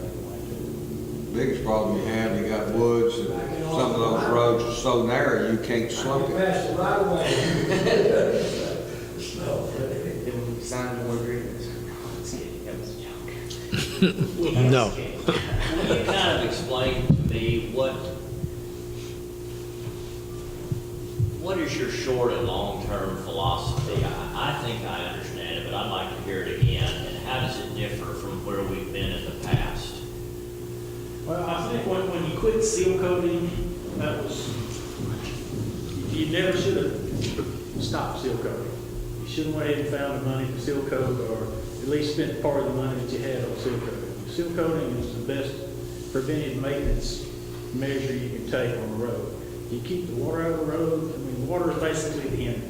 So if you keep the water out of the surface of the road, your road's gonna last longer. So to me, you've got to spend more money on seal coating. But by not seal coating for the last 10 or 12 years, you've got a lot of roads that have a lot of base failures on them now. So we've got to go in there and fix these base failures before we go for seal coating. We got a lot of roads that just flat cracked up. I mean, they're old, the asphalt is old, and asphalt shrinks over time. All the ball goes up and down and shrinks up. We got roads that's got pieces of road, but pieces of pavement that big around just everywhere. And water gets all down in between the cracks. What I'd like to see us have overall is a seal coat program where we seal, whatever we can afford to seal. We seal so many, we prep so many roads, we seal every year. And hopefully at some point in time, we get every road in the county done. That would be my long-term plan. How does the cost of prepping it compare to the cost of seal coating? Is the expense in the seal coat, is it in the prep, are they about the same? They're about the same, really. This depends on the condition of the road. Some of them are in terrible shape, some of them are in pretty decent shape. So the ones that are in decent shape, you don't have to do as much prep. The ones that are in terrible shape, you just nearly have to rebuild them. It's just like he was talking there, Brian, those roads, it's got there's cracks, so many cracks that you got chunks like that. What we call alligator. Yeah, It's like alligator's back. You got to go in there. It's going to cost you way more to go in there and break that up and get the soft spots fixed and all that than it is one that's out here that has still don't have the cracks in it as much and is in pretty good shape, and you don't have the base failures that you've got somewhere. You can go in there and go ahead and seal coat those if they hadn't got the, like he said, 1/4-inch cracks in them. But you get that crack in there and you still getting water down in there. That's the whole deterioration of our county road, is water getting down inside underneath that. Well, it goes through the cracks, comes in from the side, water is the enemy of the road. So when you make a commitment to a seal coating problem, you're also making a commitment to the prep process too. It's not Yes. just the cost of the seal coat It's the cost you of want the us to approve. It's, I want to do seal coat, but I've got to go in there and spend this much on some and this much on some. Right. And so it's kind of I've got to think of the cost of seal coating and essentially double it to Right. achieve this program that you're talking about. But And that eventually, gets us up to about 30,000 a mile. But long-term, I think long-term is gonna save us money because, but way long term, right? I think we should be able to see some results after 5 or 6 years. But we have roads, and I'm sure you can attest to this, but we have chip seal roads that we haven't done nothing to, but just patch, with some of those small holes that come in it every once in a while. They've done that, absolutely nothing to them. I mean, long term. And to- And some of those are 10 to 12 years old. And to me, that's the key right there, what you just said, Philip, is keeping those small holes. When you got a hole like that, and you can go in there and put some coal mix or oil sand or whatever you're using in there and seal that, get that covered back up, then if the rest of that road's in good shape, you're still okay. But if you don't stay on top of that and you let a hole this size and let it get full of water, and say 100 cars hits it and it gets out like this and this deep, then that's when you're fixing to start having problems. We got a road that was chip sealed by London probably 12 years ago, 2670. Goes on past their entrance to the mine there. We haven't had the money to chip seal that. So we just had to kind of like patch it up, and you should go look at it now. It's just all just coming apart. And I needed the money probably 5 years ago, and try to fog seal it, to try to hold on to the rock a little longer, but after talking to Roger, it wouldn't have any good anyway. No, I think it's too far gone to fog seal. Oh, now it is for sure, yeah, there's, One of the big problems we have with that road, people sneak through there at night, 18-wheelers, they go through there. well, in the chip seal hole, it needed to be redone. Oh, yeah, that needs to be done, but I'm Yeah, we have to put them saying on it's the- making the problem On the side. happen sooner than later. Right. And as you can get, because people nowadays, they got those 18-wheelers, and they can look up there and go any road, knows where they're going, they know their county roads are cut to them. It's illegal. Weight limit's 40 tons, and they still cut to them. But if I catch them, I file them. Question is, seal coat is really not more expensive than that coal mix we would put. It's cheaper. So if I can rehab it, and put the thin layer of prep on it, and then chip seal it, and sometimes places we may have to chip seal it twice, which is still cheaper than an overlay without any means. Yeah, I tried to use some of those grade 5 we had, Wait. when the first seal, and then we come back and shoot, when we shoot the rest of the road, we put a grade 4 on top of it. So those sections that we were talking about, that maybe doing here and there, just come back with our grade 5, because we've got a lot of grade 5 around here, which, those y'all, it's just a small pea gravel, that really small pea gravel that's on everybody's yard. Yeah. It's gonna take us a little bit extra time, because it's so contaminated, you got a lot of dirt in it or whatever. Yeah. But I think it's still usable, where we can use it just to kind of pacify it until, like I said, we do the whole road where. When I first took office, that was one of the first questions that I had for the guys and that we talked about was that pile of gravel that I've got out there. Yeah. I said, what's the deal with this? And they said, well, we hadn't been able to seal coat in several years, and we had that stockpile 2 seal coat. And I said, well, that's something that I would like to see us get back into. And that's something that I was trying to work towards when the unit system come in. But when we was back chip sealing years ago, we would basically do the seal coat prep before, and we were we could stay up with it a couple of years in advance and then come back. Where we got to where we couldn't even keep up with it, we just had the blade patch, just certain sections that was really bad. And I think that's where we kind of lost control. And we were one time doing the road completely through and getting it shell coated off. Then In the same season. you prepare your roads. You can start on it in the spring as it starts warming up. But you're going to tear a road up and stuff. The hotter it is, the better. Especially using the Talco crew, because like you said, the It's bulk got and asphalt. stuff has to cook it, type thing, so. And then the next year, when you do it this year, the next year you do all your seal coat. You have all that lined Yeah, up. you love being a year ahead, all your prep work, you'd like to do it a year in advance of when you see it. But we got to get there. The last crude oil, we make what we call the winter mix, because I know y'all that had done the oil top dirt, but we would mix it, and we'd use the asphalt out of Talco I mean, the oil out of Talco, because it had an asphalt base in that oil. It already had the asphalt in there.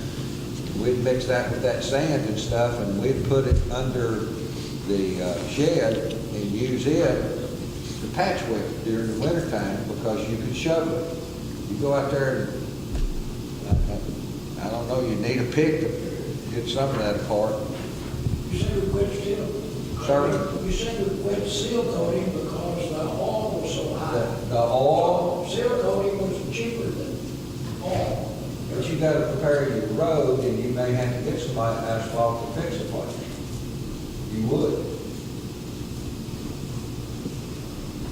I don't think we ever got to it. I don't remember, of course, you know, I was busy out on the roads, but I never remember anybody saying, no, precinct 3 doesn't want to work with this, precinct 4 doesn't want to work with this, trying to chip seal this year, so we're just not gonna do it. I don't, if that conversation happened, I'm not aware of it. And Mike may know more about it than what I do. As far as I know, we always work good together. Everybody was there, everybody I know. It's really worked good. Another thing too that dropped it back, I think, is the age and all of that old oil truck, the distributor truck that we had out there, because it was, We had real big. one of my guys was the one that run it most of the time, and he said, I have got to the point that I am scared, or got to the point that I was scared to death to even get in that truck. Afraid I was gonna blow up. It's true, because I think whenever the last couple, 2-3 years, we rented a distributor. A truck, with a yeah, guy in, yeah. you know, I think, which I'm pretty sure that got pretty expensive too, and I think that may be the reason why we put it there too. Well, I think the biggest problem, you just didn't have enough funds to actually prep your roads and seal coat at the same time, basically. And So you ended up just prepping, you just ended up fixing holes, and you didn't have enough money left over to seal coat. Yeah. That's what I really think is happening, and that's why you quit sealing. It wasn't because you didn't, you know, you could have hired somebody, you could have went ahead and bought a new distributor trailer, similar to what we got now, got back into the seal coat business. It's just the money just wasn't there to do it. Just wasn't there.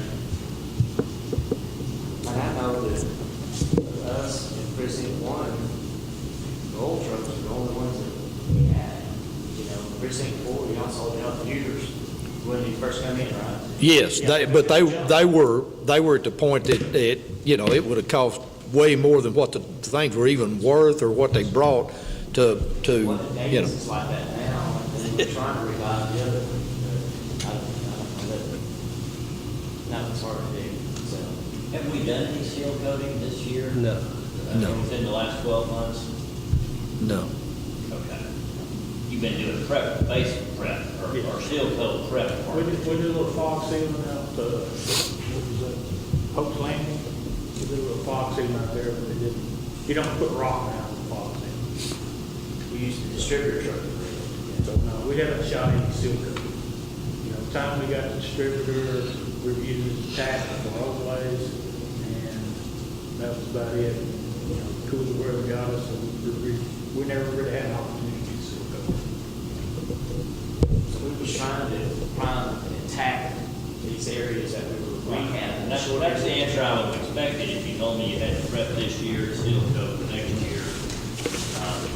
How would you say how would you describe the difference in what you've done in the 10 months you've been here versus the year before that, or in the years before that? In other words, I'm trying to get a feel for the money that we've been spending, what have we been doing in the last 10 months in the road unit system as opposed to what we've been doing prior to that? Well, I would think that, I'm trying to work long segments of roads, that are just little pieces and parts at a time.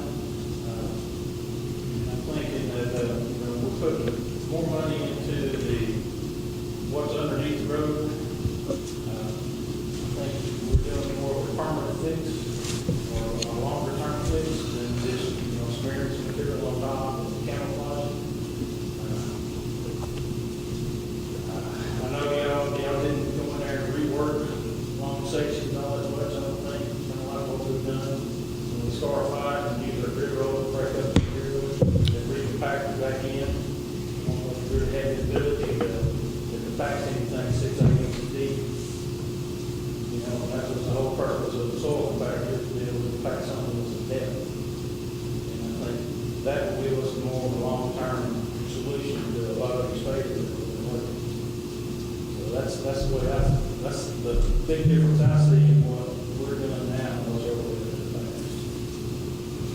Well, that's how I've kind of been describing the difference in the road unit system that I see and that I understand is we're taking a longer-term approach. And that means we may not work on, quote, the same total number of miles in this last year as we did in years past, but we're working it in a different way that hopefully will not require as much attention to that same section of road in the years ahead. You know, I wish we could do them all like Jimmy's out there, but I know we can't. You know, if we go to the seal code, it's still going to cost us around 30,000 miles to do something we did similar to Jimmy's out there. But still, I think if we rework the pavement structure underneath where it needs to be reworked at, hopefully we can get at least a 15-year fix that.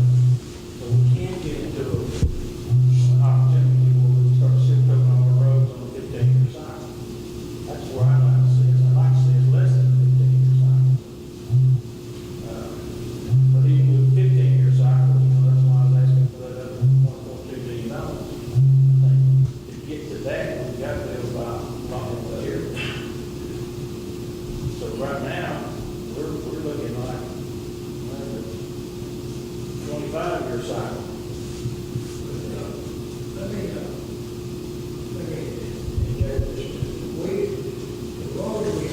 Why don't you move the mic down there? I think this is good information, and people that are interested in might come up here if they're watching this.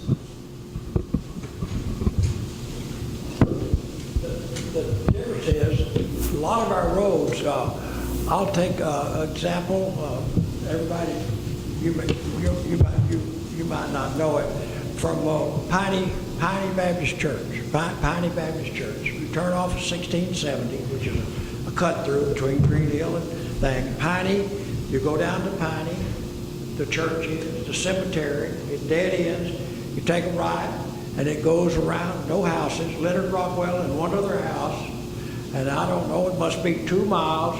Dr. Taylor's place is on the left, then you can come out, and you can go to the right or left, and come out to 1402. All right, there's not hardly any cars on that road. There's not any reason to ever seal coat that road other than from 1670 down to where it forks, where the cemetery is. So you're talking about fixing. So when you're talking about seal coating, you're not talking about, I don't believe we got about 90 miles per precinct if we ever could measure it, but you're only talking about 1/3 of those roads that are traveled and need to be fixed for a 10 or 15-year period of fixing. You're not talking about, when you say 400 miles of road to use a 15 mile is, I think, way out of line. I think 1/3 of those roads need to be seal coated, you know, and could fix properly. Seal coat prep is going to cost more than seal coat, but I get it. And then that's, so I think saying a 15-year period is too long. I think we're going to the extreme. That I don't think that's possible, or should be. We should try to fix it. One road, Joe, you know where Piney Church is again? You come to the left. You go down through there, TXU bought all that land. One guy, Eddie, lives on that road. One guy. Now, how much money do you spend on that road? You know, that's it. 3 people live on Leonard Rockwell's road. You know what I mean? How much do you spend? I don't think you're a seal coat those roads. I think we're just keep patching them and keep them passable. Well, do we ever want to consider going back to the gravel roads where we don't actually surface every road we can? I don't see anything wrong with it. That Honeycutt Ranch Road, that we just put that stuff out there, I don't see any sense in ever doing anything more than what you've already done to that road. And probably every 7 or 8 years, I can do that. That's something else we need to decide long term. You know, which roads, I mean, if we can't afford all back to a paved surface, we want to start turning some of them back into gravel roads. You know, we don't have the money to, you know, to actually pave them all, and we're gonna have to turn some of them back into gravel roads. I tell you right now, people ain't gonna like that. No, I don't think they'll like it. Well, I'm just telling you, because you know and I know, when I was a kid growing up, it had them old gravel That's a roads. good question. I see why you're asking. I mean, we're basically starting doing some of it now. That All gravel, we're doing is dumping gravel on top That's of right. this road.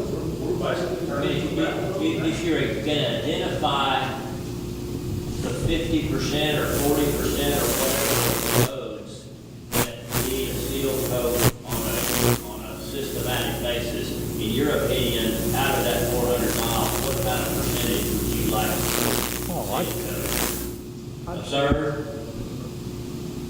yeah, probably a third would cover all the major thoroughfares. I don't know about the other precincts, so I can only speak for myself. I was gonna say, I agree with you, but, just like what you said, the traffic, heavy traffic is not gonna be there, so if we actually, chip seal, I bet it'd be there 20 years, you know, or longer, you know, and if that's our cheapest way, instead of going back and putting old sand on it, or cold mix, which is higher than, or just leave it as it is, or turn it back to a dirt road, you know, which I really don't think they're gonna be happy with that, for sure. Especially with only 2 houses on it, they're gonna be, feel like they're gonna be like, oh, well, they don't care about me, I'm only, you know, there's only 2 people living on my road, you know, kind of thing, so. It's, I don't know, there's high-dollar houses being built out in the county. I don't know if y'all know that. We do, we notice that there's $500,000 houses or more, and, you know, the roads going to them, true, you know, kind of thing, so.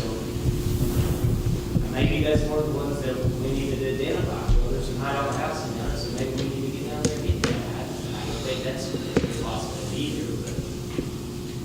So your philosophy would be every road in the county ought to receive the same quality and attention? Well, I'd like to see them all still moving, yeah, but I don't think it's feasible, or, you know, eventually we might be able to get there, but on the 15-year cycle, that, one of those roads that don't have very much traffic on it, it'll probably be 30 years before we have to go back and do anything to it. Yeah. Because there's still, you'd like to see all the money focused on attacking all the roads eventually. Yeah, and I think we can do them in some type of order, like you said, a high traffic area, it's a negative You're for. gonna have to spend more money. If it's not high traffic, but I tell you right now, You don't agree? I would be upset if I had a gravel road. And what would you do, and I'm not arguing with any of it. Yeah. I'm trying to understand. I'm not either, but the problem is, that these were wagon trails. Yeah. Most of them. The road is lower than around it. So it's always, unless we spend a tremendous amount of money building that road up or go out and lower the pastures, you know, it's gonna be a big cost to ever get it to hold a seal coat. And it's not prep. Seal coat prep will be just, I think would be impractical. It would be I just don't think, It's not going to last as long as, like you said, because it's going to hold water. Well, I understand. And then, you know, some of the maintenance roads up there, you can't get water to drain, so you're going to have to fill it up. Right, that's right. We're gonna have to haul material in, I know some of his roads, and so it's gonna be very much impractical to try to even attempt to them. You're gonna have to. And so what would you do to those roads that were low on the priority list, in your opinion? I don't have, like the road I'm talking about around the curve for me that goes down. We have a big iron culvert in that road. When it rains, they don't have to take a 5-inch rain. It gets over, Piney Creek gets over that bridge. Now, they built one, they did further down, this Dr. Taylor's built a concrete bridge. It goes over it also. But Roger said, we don't qualify to replace it. So I don't know what you're going to do. It's going to get on the road every time it rains, or if we have a rainy season. And so it would cost to build he said, I don't know why it don't qualify, but it's got an iron, got to make tank cars. Huh? It's about that 20-foot span. It's gotta be a bridge, not a culvert, Yeah, it's got to be a bridge, not a culvert. It's got to have a 20-foot span there. of a bridge.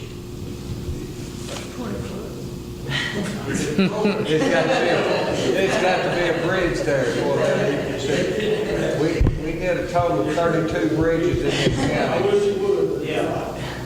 We did a total of 32 bridges in this county, and we hadn't got them done. When we did, we probably wouldn't have to get them down. And the thing is, to that bridge program, they will come in and take the bridge out, but there was no funding to raise it, to, make it so it doesn't flood. So it's just gonna replace. Program paid for was to put in, replace a deficient strength structure.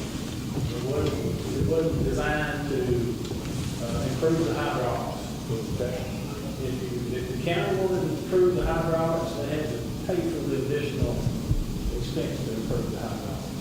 In other words, if you wanted to go in there and build that road up and put in, 3 times the structure that was there before, the county had to pay the additional amount to do it. And most counties couldn't do it. We were actually pretty lucky in Titus County that we had a lot of bridges. And Camp County, they have come in and they took out a bunch of the bridges and put in those tank cars. So those tank cars don't qualify as a bridge anymore. Once you take them out of the bridge, you won't qualify. Their problem is now, is all their tank cars are rusting out at the bottom and they can't get them replaced. But before I forget it, let 1,400, not 1,400, 1,400 one of those seal coats in 10 years, you see it looks like a freeway right now. They're tearing it up, putting the gate in there, but it still looks like that, 14. But that road, 1,200, where the coal mine, where it was mined and filled back in, we desperately need to get that road raised up because it's going to continue. Now, this is what they tell me. It's going to continue to do like 67, so we need to get, right now it's low in spots. If we could just get TXU to build it higher, and then we can correct it maybe later on, correct the waves as they come about, or whatever you want to call it, ups and downs. Is there any way, does anybody know, can I'll bring it up to TXU, or somebody needs to, have y'all discussed it with them by any chance? No, I haven't discussed it with them. I'll discuss it with them. I mean, I've brought it up 2 or 3 times, and I haven't got any response, no reaction. They didn't jump or frown or smile. Just, I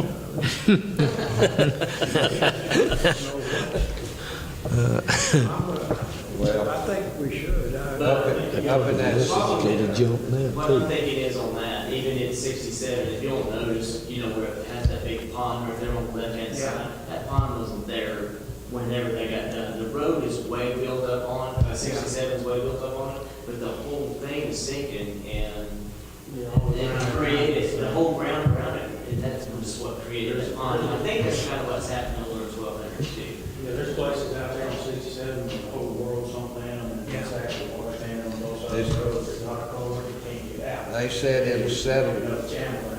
90% the first 10 years and 10% for the next 90 years. Yeah, You look at I'm not sure that's correct. Well, none of us will be alive long enough. Yeah, they also thought it was. Marshall Spring, About 27 years ago, quit. It's already been 27 years, and it quit yet. Marshall Springs area where it's old Post Oak Flat, and that's where 1,200 goes to. We had a commissioner that had control of that before we took it over in 91. And they let people put 6-inch pipe in for culverts, which is a no-no. You always put bigger pipe in than what you actually need, where it'll always drain. That's an old Post Oak Flat. And also, the drainage, we got it stopped up. The main thing is we went under that road, we put 2 big culverts under there. No, which road is that? That's the one you come off, Oh, not 1200. it comes off, well, you turn up there, Jason's, by Joey's down there, and that first road to the left that goes back to, third floor, 1734. Yeah, going out that. Yeah, that was where that was at, and that's an old post oak flat there. But we went in, cleaned all the ditches out, put in bigger culverts, and it helped it tremendously now. Did it solve all the problems? No. But it was completely different. The drainage and making sure you got it flowing right, shoot it. Key to keeping roads up is your base work, what they're doing, and then prepping it to seal coat it.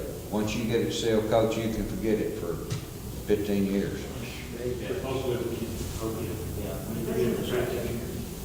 If you don't have a base under it, and you don't have the water problem solved, you just spit it in the wind. We've got a lot of roads, they don't have hardly anything on it. Go for it. Especially. Years ago, they gave, all these old county roads were just, they didn't put a base under it, they just pulled the ditches up, put oil in there, and laid them down. And they held up good, because you had wagons, and you had light cars and smaller. Nowadays, you get a farm out there, they may take 2 or 3 18-wheelers in there a day on a 16-foot wide road. It's just about times have changed. And the base, again, the base is the key to that road holding up. Where you can work on it, fix it. We get in with the existing material and make kind of a low grade base out of it, we can. And that's what I like to do. Because we were very blessed this year, we asked for 8,000 cubic yards of that wrap. And we've been getting just 2,000. But you gotta have the material. That's where your money comes in. You're going in, you're trying to get oil, you tear the road up, you get your ditches, your culverts fixed. And then you come back. Did y'all put a motion on some of the roads you were out in 23? 1065, this south of railroad track, we have a short section for this, but we reworked it. We were still using our 2575, and we reworked it in October. And it's still, there's some traffic on it, it's still in place. We got a few little problems with it, not bad. We should have mixed it better than what we did. We've got some clay balls that are on the surface, asphalt not sticking to it, getting wet. It's not running at this point, but we did an opportunity to see what we did prior on top. And it's still holding up pretty good. You can see when people try to spin their tire out, tear it up, they couldn't tear it up. And that's what I'm going to do the rest of 1065. And basically all we've done, we went there and got the gravel top of the existing road, took the boat bag, and come in there and cheat it up a little bit, mix it together. That gives us more rock down the subgrade. We're using the clay basically in the subgrade material to act as a binder to kind of build us a base material. The binder, the clay that's in the subgrade plus the gravel into it to make, kind of like a base. And we're setting it up with a grip on with our soil fire. What I like to do, this is why I asked for the soil factor, is we still need to break up some of this material better. And I'd love to run the grid roller out front, start finding existing pavement, and taking care of a bunch of the clumps of wrap plus the existing road, then have another operation behind it where I'm running that other soil factor with the pack. And I'd like to start doing it with just water, not putting 25% emulsion in it to keep my costs down. That gets back to the water truck. The water truck that can actually control the water flow out of the truck real well. When we tried to do this before, we were working some of the base layers out there in Dana's area, we kept getting some of the spots too wet. We had a wet spot and a dry spot. We couldn't put the water out uniform.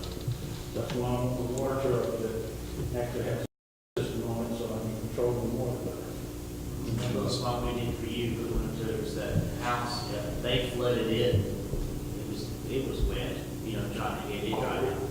Yeah, but it eventually dried out, and we put it out there, and it worked out.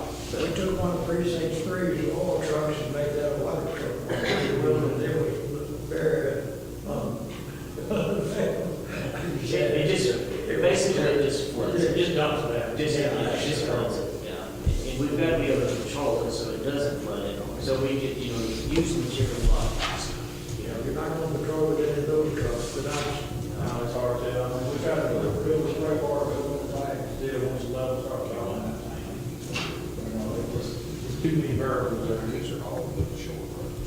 One thing that I think would be important would be to be able to explain to county residents, what is your game plan? Because to the guy that's got those chunks of asphalt or gravel or whatever you're talking about in front of his yard, he's thinking your county road program is a total failure. And the guy that's got nice roads, he's thinking, yeah, we're doing pretty good. But if everybody understood the battles that you face and that you're dealing with an annual plan and we can only cover so many miles at a time, I think it would help everybody to understand what the goals and objectives are. And if that's not enough, then you need to say, this is the money that we got under the current tax situation. And if the county wants more, then we're gonna have to raise taxes. But in order to keep taxes the same, this is as much as we can do every year. But you won't find anybody that has an understanding of that. I don't even have an understanding of it. And that's whether it's you or whether it's commissioners explaining that, it doesn't matter. They just need to know what the limitations are. It's just, the limitations is gonna be the money, more than anything else. How many, once we get the equipment and everything in place to do these rehabs, and fix these roads, once we get that in place, it's just a matter of how much money we can spend each year and how many roads we can get. That part I understand, but having maybe a graphic that shows, like you've got here, this is all we can deal with each year. And if we're gonna take a philosophy like you're suggesting, where we're only going to focus, 80% of the money on 50% of the roads or more, then the people that don't fall into that parameter need to understand so that they can make building plans and they can This make. is probably 2 years worth of over here.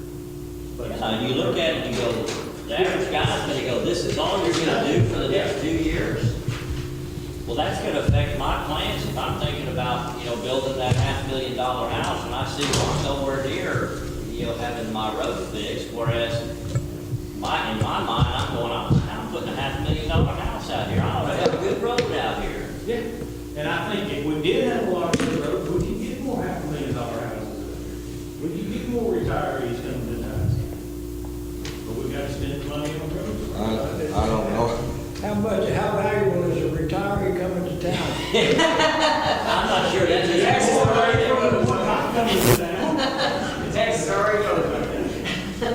Well, If we could hire, you're still paying taxes on $500,000 house. I know, they charged me the same thing they do over at the country club, the value of my house. Right. And then I got a dirt road in front of it. Yeah, but you're still paying a lot of taxes, yes. No, but I'm saying that I don't think I'm not sure that'd be an advantage to get more $500,000 of retiree. Our tax control is 65. Yeah, but still, you got that value of my house. Well, that's not our objective to build as many high-dollar houses as we can.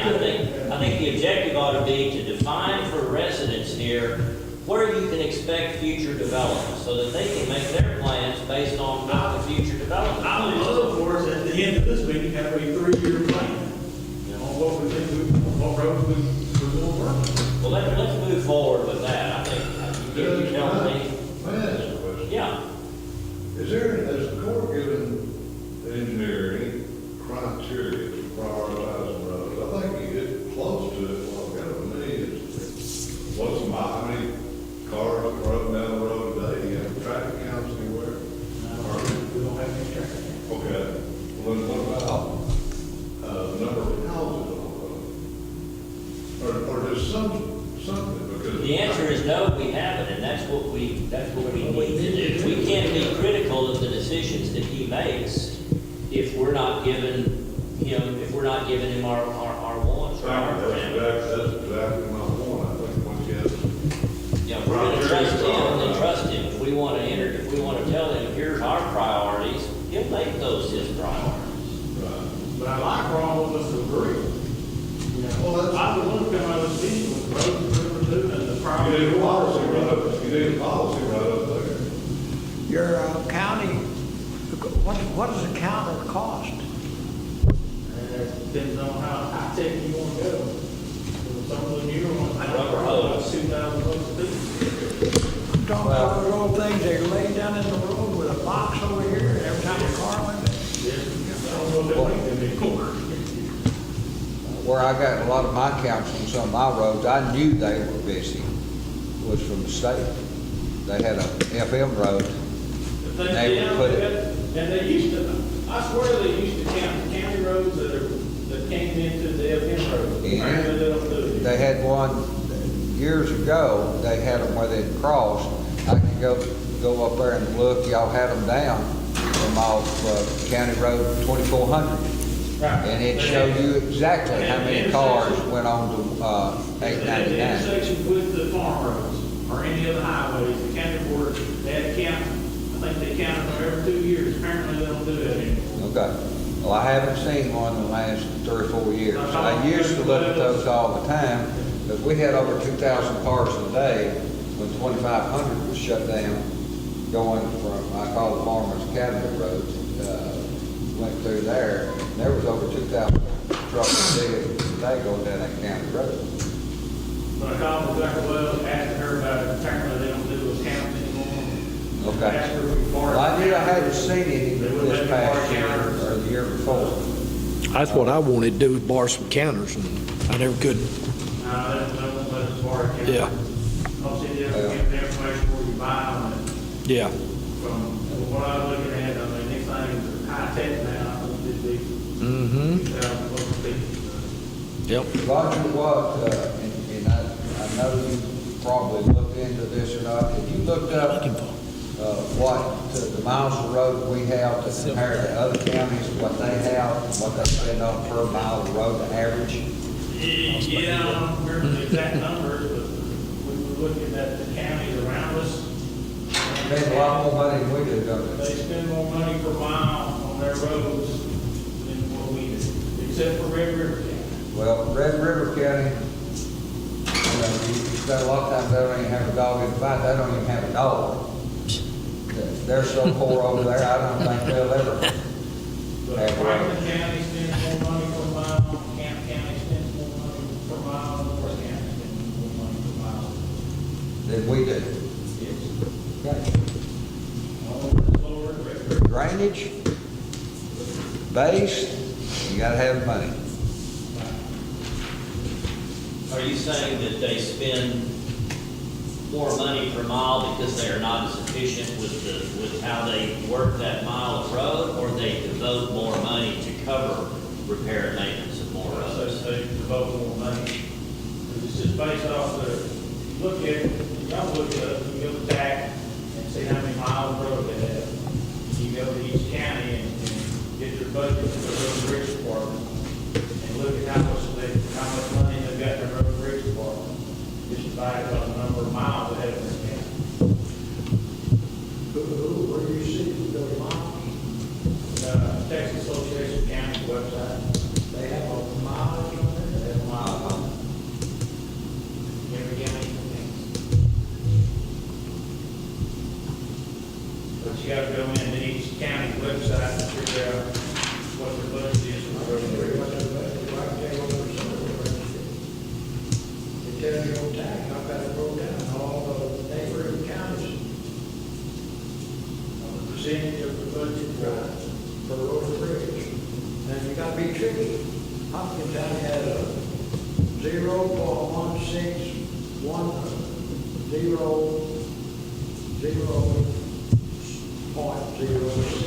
0.150 for FM road. And then they got a 0.100 for extra county roads, I forget what they call it. And then they have about 16% for road and bridge.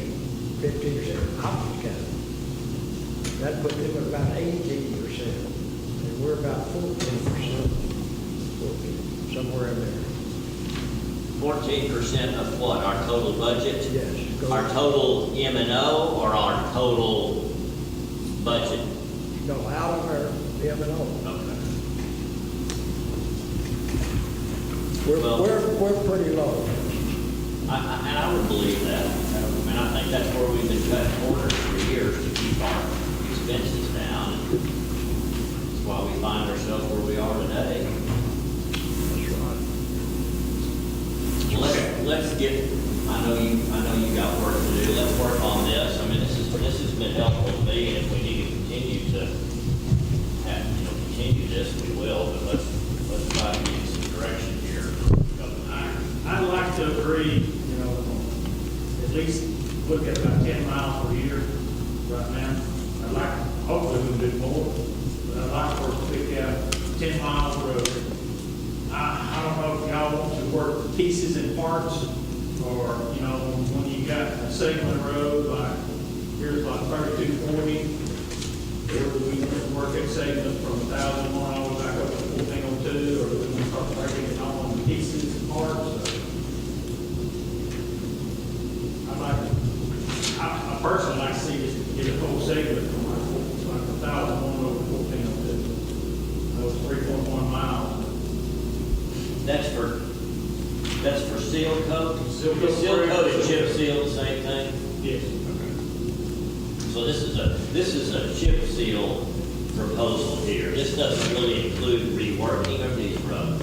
Well, yes, it includes the prep work. Includes the seal coat prep and the seal coat. But I thought you couldn't do that in the same calendar year. You can, you can, it's just you're taking a chance that they settle some of the spots that you rework may not stay. So you're kind of showing us a 2-year deal, that over the next 2 years, this is what rework and then seal coat. Yeah, they're going to be closer to 3 right here. That's why I like to have a priority order. I think at one time we had like 26 miles on this map. I think there's, Well, some of these roads, And I'd like to be able to kind of what Al talked about, over at Bondville, over there, that little horseshoe road I got over there, and we fixed that corner, and it's holding up pretty good out there. Every time I go through there, it's holding up, but up there where Rosie lives, then you go on around there, Kevin, or Bobby Bonds, and back over there, it's rough. It needs tearing up and reworking. That's all it needs done this year, and let it get set up. So, but the deal is, if we go in there and start tearing these things up and reworking them, I'm gonna say, I need to seal coat them, because that's gonna be my service.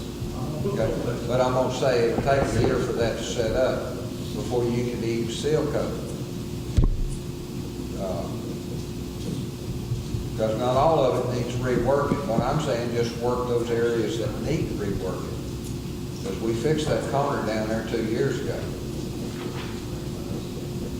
But that's left up to you. All I'm saying is you got, last April, I gave you a list of all my roads and graded them from 1 to 5. And y'all got them down here. The only thing you don't have down here is 2718. That's the Hill Road. That road was built in 1974 by Bob Sanders. The people had ended up with some land on this side, and they built the road in there to their property. And it's kind of got a roundabout at the end, and people go down there, sightseeing, riding around, and they turn around, and that turnaround or roundabout is tore up. They wanted that fixed. I don't know what you do. Your top road that you need fixed. What would be your number one choice? Of course, we started 1065, I'd like to finish it. Well, That was more of a right test. over here by the shop, that little horseshoe road up there, 2330. 2330? That's what, 2 tenths? Yeah. Okay, you got 1, 2, 3, 4, 5, 6, 7, 8 houses in there, and I guarantee you they're $500,000 homes. Okay, so that'd be your number one. For right now. Can I leave 1065 as your number one right now? Which one? 1065. 1065? That really would be it, because people quit cutting through there like they used to, because there's no more police in Winfield. So instead of cheating and going down a county road, they don't go through town like they used to. Now they're going back through town, so they're not using that road. But that was a good road to really, that's really a good road to experiment on what you're wanting to do. It's a very good road. Because they cut through there, they may have 100,000 pounds, a lot of feed trucks and all of that stuff. We'll finish that one, then we'll jump to 23. Well, I'm just saying, that to me, everybody should be looking at that road, what he's doing. Where? That gives you an example from the start to the beginning what the road could be. What about 1065? That's the one now that's east of Winfield, on the service road that comes over to 67. Well, you see that subdivision in front of that guy's house? We ought to be shot for that. This commissioner's court should be. Have you seen that? Have you? Oh, yeah, you have. Go out 30. The dog food plant, the trailer house. That guy come in here and said he's gonna put a trailer every 10 acres. You see that? He's got them about 50 foot Got 'em apart, stacked in there, but he's stacked got- on top of each other. He's got 10 acres down through there. That's when we agreed, you agreed, to let him put That 2 man across houses the road on was one part of septic that. system. And he ground all those up there, right on next door to that guy's house. Beautiful, pretty house in there. Pretty safe, with a down pig pen right in front of him. That's because that guy that's sitting here wanted 10 acres. I only put one house per 10 acres. But he didn't tell you he had 30 acres. He's gonna put 10 trailer houses right in a row, about 50 foot apart. I mean, if I was that guy in that house, I'd get out, I'd go to jail, but I'd be out there burning them things every day. Are they for sale or are they in? Oh, he's ready now. He said he wouldn't. He told us right in court he wouldn't sell them. And you and Mr. Field wanted to let him do that. Put two houses to one septic system. He said right here, he'd come back again for the second time. You remember? 10 Well, now, acres. there's a difference between what we allowed and what he's doing, it sounds like. Read it, talked to Clint Bain about it. He said about technically, we agreed to that. He had to have 10 acres for one trailer house. He said, oh, they'll be rented. No, not 10 acres for one trailer house. He had 10 acres. The rule is what do we put this up? 1 acre? 1 to 1. 1 to 1, right. But he said no, he was gonna put a trailer house on, for 10 acres, 2 trailer houses for 10 acres. So he's got That's not right. you don't remember, I know, you should see what it is. Trailer, he doesn't have that much acreage out there. Now, Clint, I'm talking to Clint Bain. Right. Clint says, technically, it's a long stretch of land. When you see the power plant, the dog food plant, it's an entrance on the interstate. You come off the interstate, there's a trailer house partner. He sells trailer houses. Yeah, I'm very familiar with that property. Okay. And then you get on the service road, and there's a pretty house up there. Right before, Clint said there's a long strip of land down through there, and he's got the acreage, just like he said he did, but it's a long stretch of land. And he put all these houses right up there against the road. He put all the houses in one spot down there, and I guess. Got them in 2 spots. Run that out there, and got it across the road, and this and that. He's got 2 spots out there. There's 2, yeah. He's got 2 spots out there, one beside the new house and one behind his business where the trailer parks, where he sells trailer houses at. There's one there too. He built another one. There's one right behind where he sells the trailer houses even. There's one on each side. And one by that nice home, and there's a set over behind his, right where you get to the dog, this side of the dog food plant. There's 2 sets of houses over there, trailer parks over there. Can I interrupt you? Yeah. Can you not discuss that? Yeah. Okay, I'm sorry. Yeah, I mean, yes, it needs to be addressed, and we've seen it, I was like, I can't believe it either, but we need to try to see if we can focus on this. You're right. Sorry. I apologize. Okay, Roger, you're looking at 1065, That one, you got that one. And your second one will be 2330. 2330. That's me, What would be your third?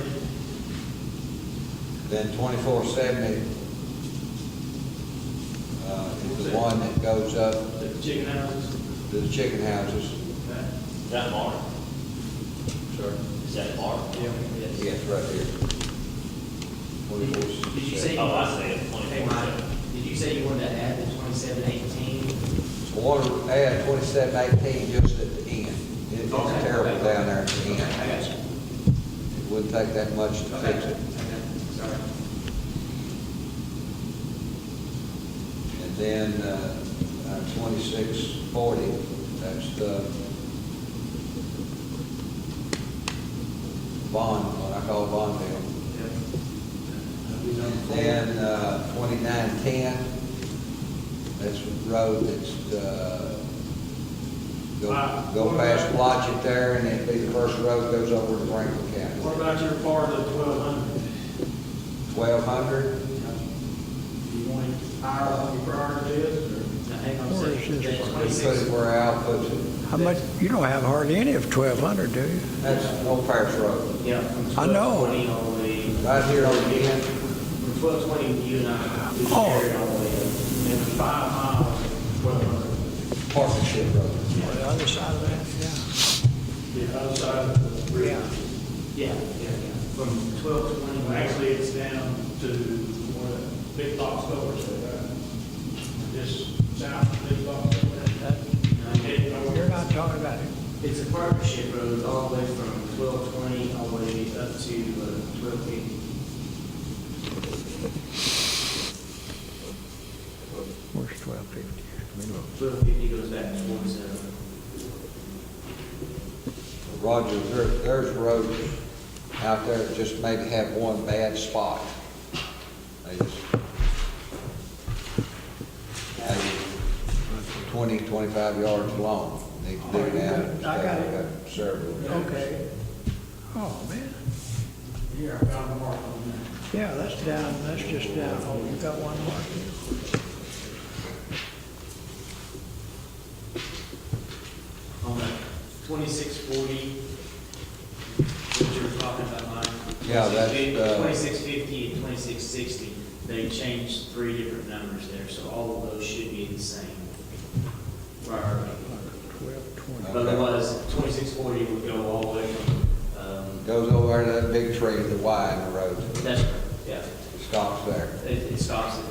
Yeah. Just that short section, which I think you want to go all the way around, right? Well, like I said, down there in that first corner is in pretty good shape. But if you're gonna, What do you want to do, just the end? You tell me what you want to do. we fixed that right at the end of March last year. And we just did that to get that concrete back. And it was pretty bad. Yeah, that's back over. And the problem we got there is gophers.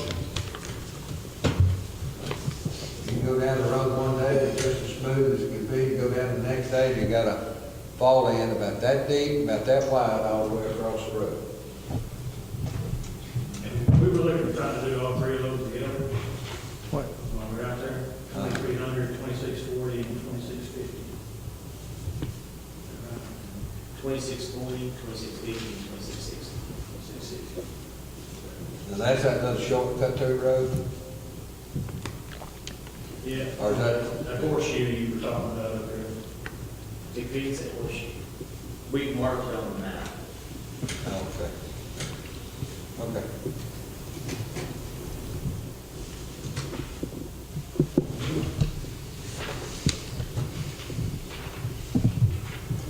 Well, that's all, that's what I have. So those 3 are priority 4, and then you said yes or no to 1200? There's, I got some spots that, like on,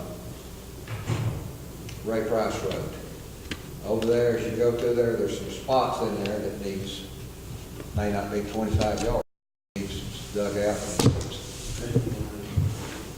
That's over, 45. Now, a lot of these 40, spots. 45, 50. handled with our, just a routine maintenance. Sir? A lot of those spots will just be handled with routine maintenance. Okay. Yes. Okay. I'm just saying, they're We're gonna be getting, doing routine maintenance on other roads, fixing base barriers and stuff, along with trying to do all this silver. We're not just abandoning all the rest of the road. yeah. Well, that's what I'm saying. That's just, you don't have to fix the whole road there. But it does need addressing, and that's what I'm finding a lot of. I know you patched 2,600. The lady called me the other day, and I contacted y'all, and y'all got it patched.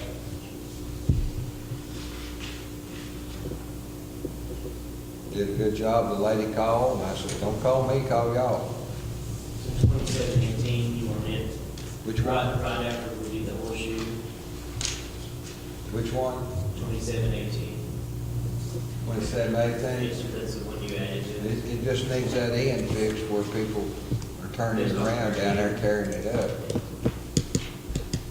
Put that on the routine maintenance. We have a lot of people out there that just ride. They just ride, and they look, they're older people, they're down visiting, they're looking for land, and they go down there and it's a dead end, and I got a dead end sign up where I had one up there, it's gone, I think. And maybe the approach is a little different. Sure. I've always is on the map, you know.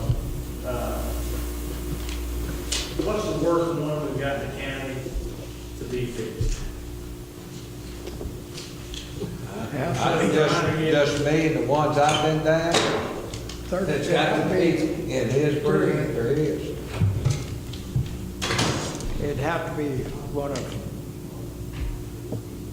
Okay, Dana's roads. so is that one of his we want to fix first then? I If y'all, you know, we've done some work in this area already. You know, we hadn't done much work in yours. Okay? ain't much, hasn't done any. That's okay, though. That's all right. So, you know, I'm looking at trying to do some of yours next, you know. Well, yeah, I think Dana's needs more, some roads that need more than mine, than any of mine. Yeah, I agree. I mean, you got a lot of roads here in church. So I'd rather fix his road. That's what we need to agree on. Our overall priority is. Well, why don't, you pretty well know mine. If you Well, yeah, want you've to, been just working get on with these guys precinct 2 and let them 4 tell you since the you've same been thing. in. And got to precinct 1 and 3, and I don't know about 3, but 1, you patched them. Well, this is kind of what I was thinking. Look at this back sheet.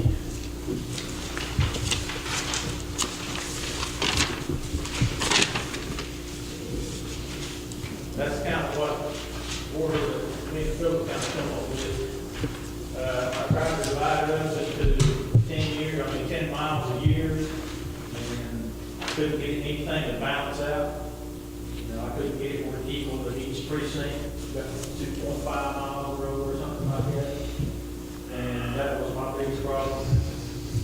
What y'all are looking at is there's a spreadsheet, it's on a spreadsheet, and the right half is the priority order, and then the one on the left half is, they're divided out by precinct, 1, 2, 3, and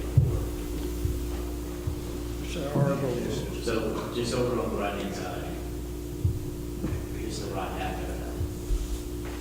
We're kind of divided. What, map? Oh, Yes, on that cover sheet, or the, I guess it's, Yeah, it looks like this. yeah.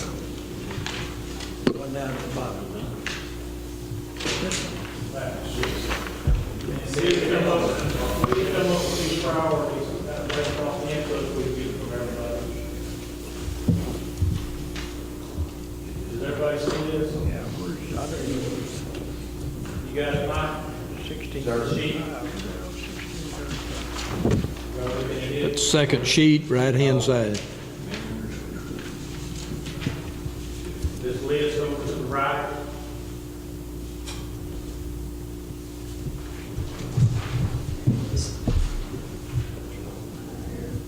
this half is just listed by precinct, this list listed by.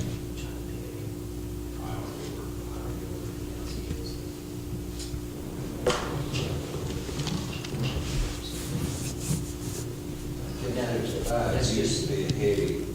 Well, everybody went through there. That's just our suggestions, you know, kind of what we were thinking. The only thing that I'm thinking, and I know that 3150, since you've got it ready and all, needs to be done. But to me, that that 4660 that goes from 49 down to the school to 1735 there, that road's not going to need very much of anything other than seal coat. And I think if we don't do it fairly quick, then it's going to be, we're going to have. We got to consider, some of them, just like they say in there on 2660, it's one of the better roads that we have in the county. But to keep it a good looking road, we can go in there and do some, we don't have to do as much base work on it right now and seal coat it, and it's still going to be good for the next 15 years. Yeah. Okay. So you got to look at two philosophies here. When we help save what we've got that's in pretty good shape and let some of the ones that are in bad shape just continue to go down, or do we start at our worst ones, or do we kind of get some from both ends? I think you kind of got to do something. I think you got to do some of both, but also I think if you don't keep up with the ones that are in fairly decent shape, then You're going to spend money to fix it. yeah, exactly. So that's my thoughts on it. So I think you got to have a mixture of both. Roger, what I'd like to do is go back through and look at these roads that we've got on our list and then see how bad, what's happened since I did this list, and now maybe I need to move this one at the bottom up to the top. I don't know.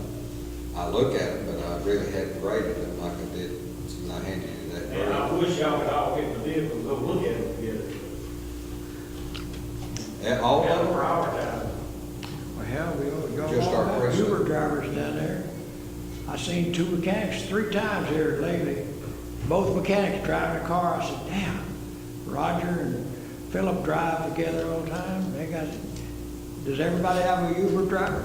Uber, huh? Just a few. Mechanics, they got one.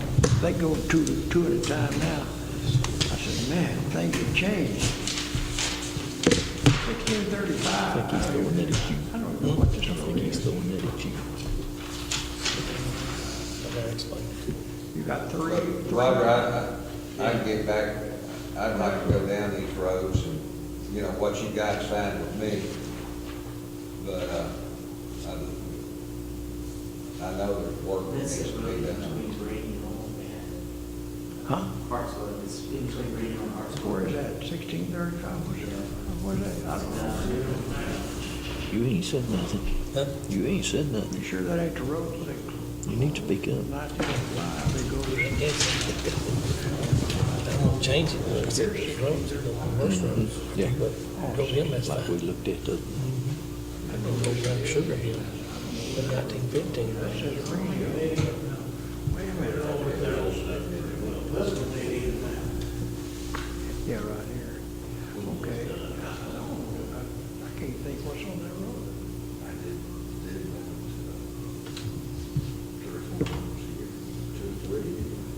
He's trying to do Is that the right? Probably old church.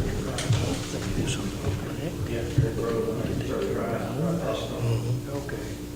We help each other, we help each other. If you need me one day, all you gotta do is call. You'll be there.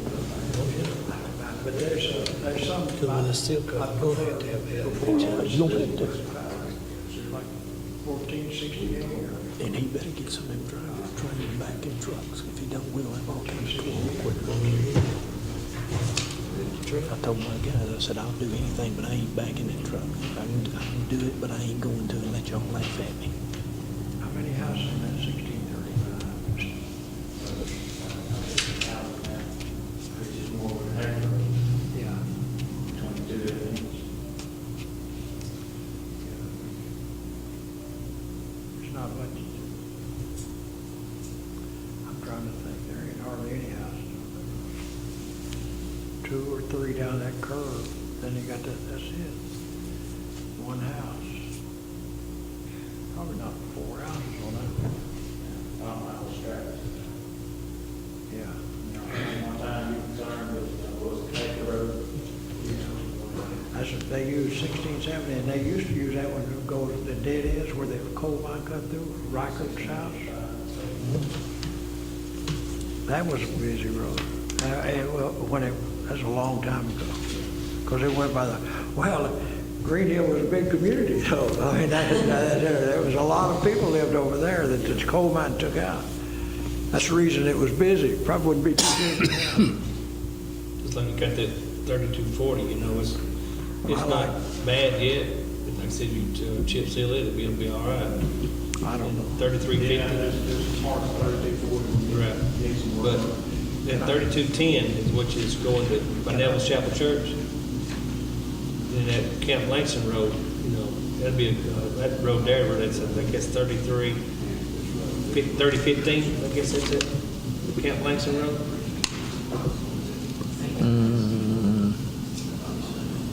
3220, 3325 or 30. Yeah, that's the one that dropped by Camp Langston. You know, that road there, run Ricky Jones and all that through there. Had a lot of people live right through there.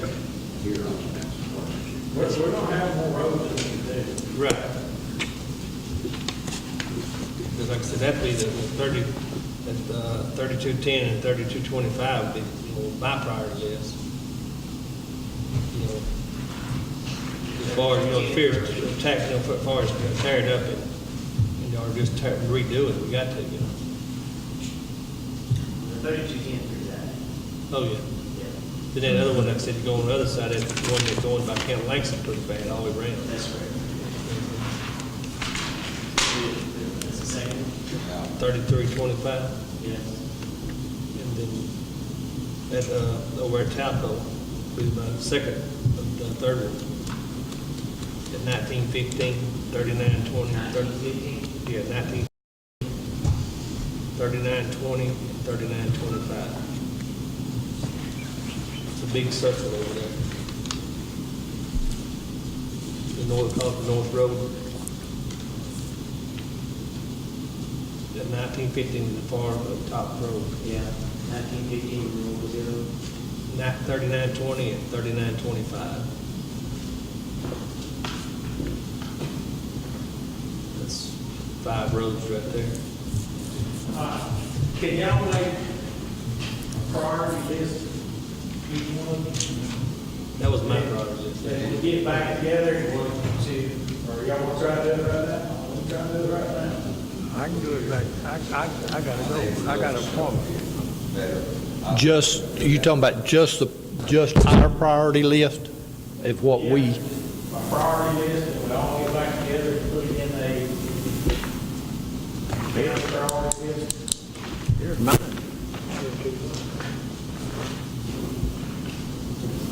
how are you gonna do that?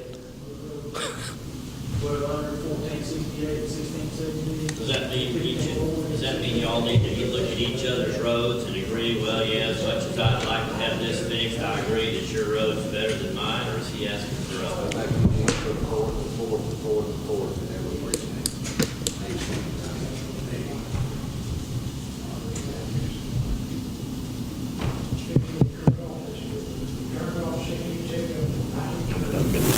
Four more roads. 4 more besides the ones he had, the 3 he had. I got 9. Yeah. The 2 that we rode, plus I looked at Sugar Hill's worse than, but 1950 is worse than anything. Yeah, it's worse. It's just as bad as that. It's worse, I think, than that. What they had. No, well, that one, it's bad. Like I said, what I told him, if we can get that road just flat, get it smooth, then it'd be all right. But you know, as far as just really going out attacking the road, you know, it's traveled quite a bit. 60 days, when they get, whenever they get ready, or get closer to it, find out exactly what's each step. I guarantee you how big this is gonna be. Like I said, that's why I told mine, the mother roads on mine, you know, that's one thing that. Well, it's like I told you, I'd rather see you get some of your back up. But just like at 4660, you go down to school, if we keep letting it go, it's gonna be in the same shape that everything else is. That's just like that road, that Church of Christ, goes to Aaron Gans and all that way, right down there. It's good, but if you let it, it's gonna get bad. You don't get that done, we understand that. You got good roads you can keep. No, I was gonna say, you didn't ask, I'm going, guess what? That's why I told you, you need to get your 2 cents in. Oh, yeah. I'm fixing to give him these other 4 right here. I said, he just fixed this road right here. He wants to go on around. I said, you stop right there. Don't stop over that corner there. At cemetery. We done this here. 350. So this part, but no, we wants to go up here. No. Going up From the yeah, cemetery yes, down to right. Not many people live over there, not like these roads. Now this road here, it's got quite a bit of people living on it. You got new houses and stuff, but it don't. It's like that road that you got in front of your house. It don't mean that much TLC. It's chip sealing. Yeah. This here is pretty bad, and that right there is 33. Goes right to Ricky Joyner's house. That's That's worse. definitely needs to be done. It's been 18 years, so it's time. Where we're at here. Good. Now, that is this priority is County Road 1200, County Road 1468, County Road 1670, County Road 1540, County Road 1680. 1680 is just one priority. And then Dana's was 3210, 3225, Yes. County Road 1915, County Road 3920, County Road 3925. In that order. You want some more? I'm assuming all of the 1915 and all of the, Right. all of the. Yeah, not the cut through road, that one that got, there's a cut through road, but that 1915, just all on it. That's where those oil trucks and stuff are coming to school buses and, over by the Blaylock. Do you agree to turn that back to the dirt road? Where's that? On 1915? Parts of it. I'm just asking. Yeah. I mean, Down there where we got most of the whole field track. I mean, we've been out there a couple times and, From the houses, yeah, I'd like to keep paving around the houses. yeah. Yeah, that's as long as they don't, nobody complains, that'd be in front of the oil field deal, that'd be, as long as they stay, keep them, I know what you're talking about right there, right from the holding tank stuff are. Just keep adding stuff in there. Right. Because that's about 3 or 4 miles long Right. anyway. Yeah. Right. East. Right now, they're driving over into the ditch, the ditch is moving. But like I said, if you wanna, like 1908, is it Mr. Anchu lives out back in there, where they live at? They're, I know back, like the backside at 1915, that's where the oil place, but back this side of it. Back this side, there's like 4 or 5 houses. That one, it hits at 3025, at 3920, at 3925. 3925 beat, 3920, if you want to turn them the third, 1915, the third, put that 3925 first, and the 3920, put it, leave it second. Just reverse 19 and 3925. But I'd get them where them houses are. If you have to worry about this side, just, we'll just do the best we can.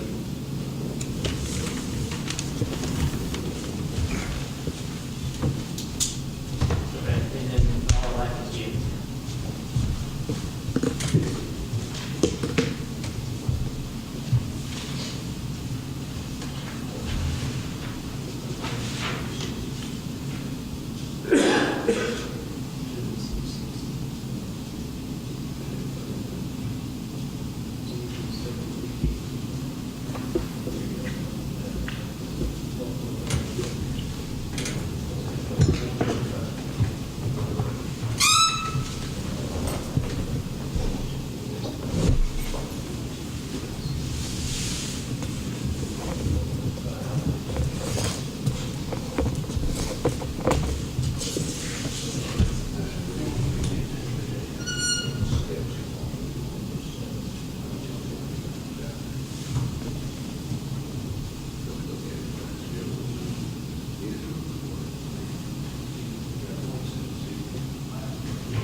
Me and Jimmy rode some Thursday.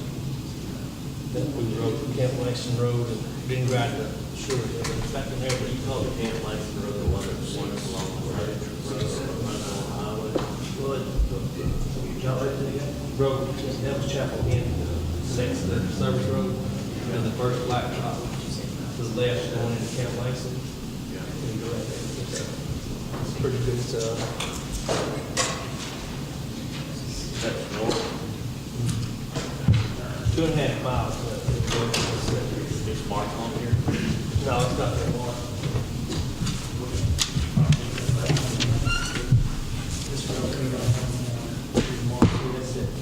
Water is gonna be, I don't know if I'm gonna do it all this week, next week we're gonna be gone. We'll be paving. Oh, hang on here, man, let me get started. Everybody's priority is.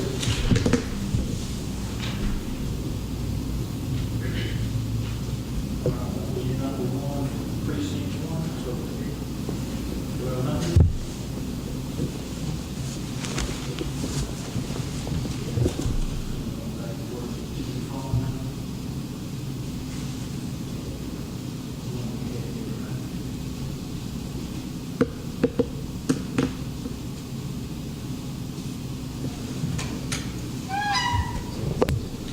You got some roads you just want to seal, because I got about 20 miles.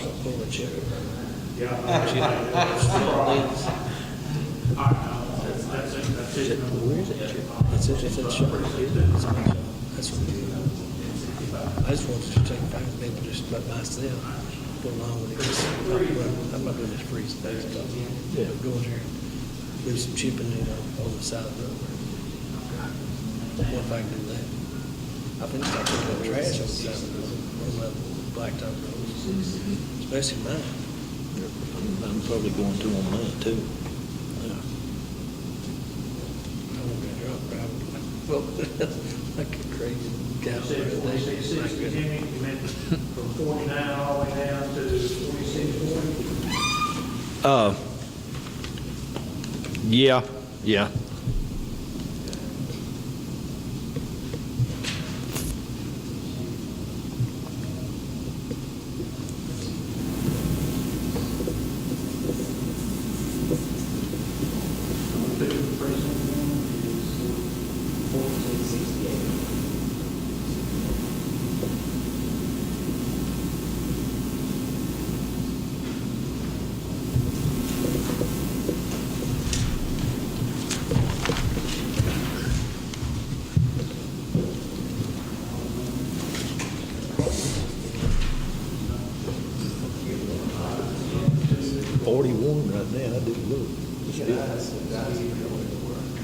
Sticks on my back porch. Had my wife out there for the fall, used to want to go to church. Then after lunch, he goes first. And again, but it's still. Well, that's when mine started. I'm sorry, wet. Roof. Come on over. Mine did. I was putting out hay in the windshield. I fixed my job, got the truck, got that truck over yesterday, job. That's my job. Yeah.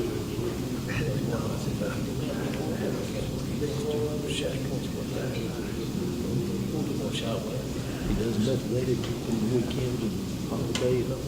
Christy know about that. Christy know about it.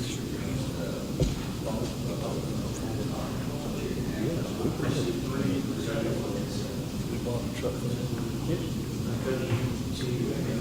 But you can check with them, I'm sure, but I know we have, we bought everybody. In fact, we bought everybody too.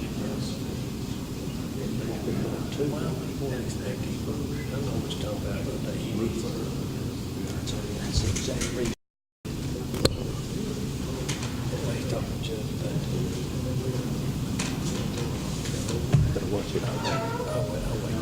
Watch it mine. Yeah, I'll take it. All they're doing is just putting second.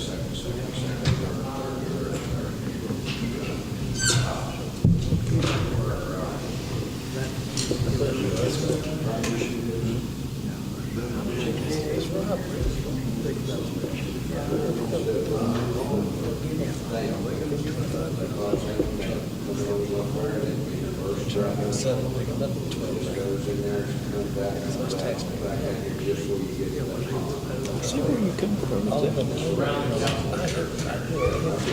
they don't help us pay.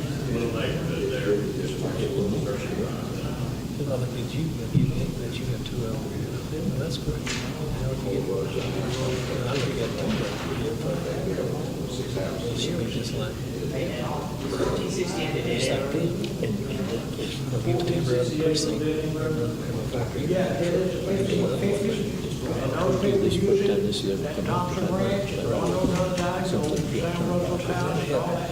They all come up with some good, it's a kind of a little fun. Running that Bridge Chapel Church. What I got down that floor, And it can be, AM radio, some of that. got a metal stick. The way they're looking at it, you know, if I was in their position, I don't know that I would do something. We That would can't do the happen. time. Yes, but that's what Randy said. He said, because when you get to, you gotta get the title back. Because you can't get the title, something happened, the fire department lied. Yeah. But if you put it back in your name, you couldn't do anything, everything else except have a fire truck. I want a truck.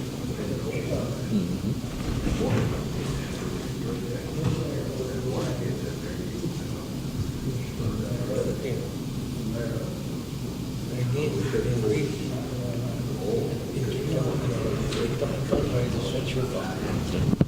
Because when these guys, We don't have fun. It's the only way we've been able to do it is that gun, but we do, and we got some good money out of it. In fact, Roger, what is that doing rock other cost? numbers, but we still. 3/8 rock.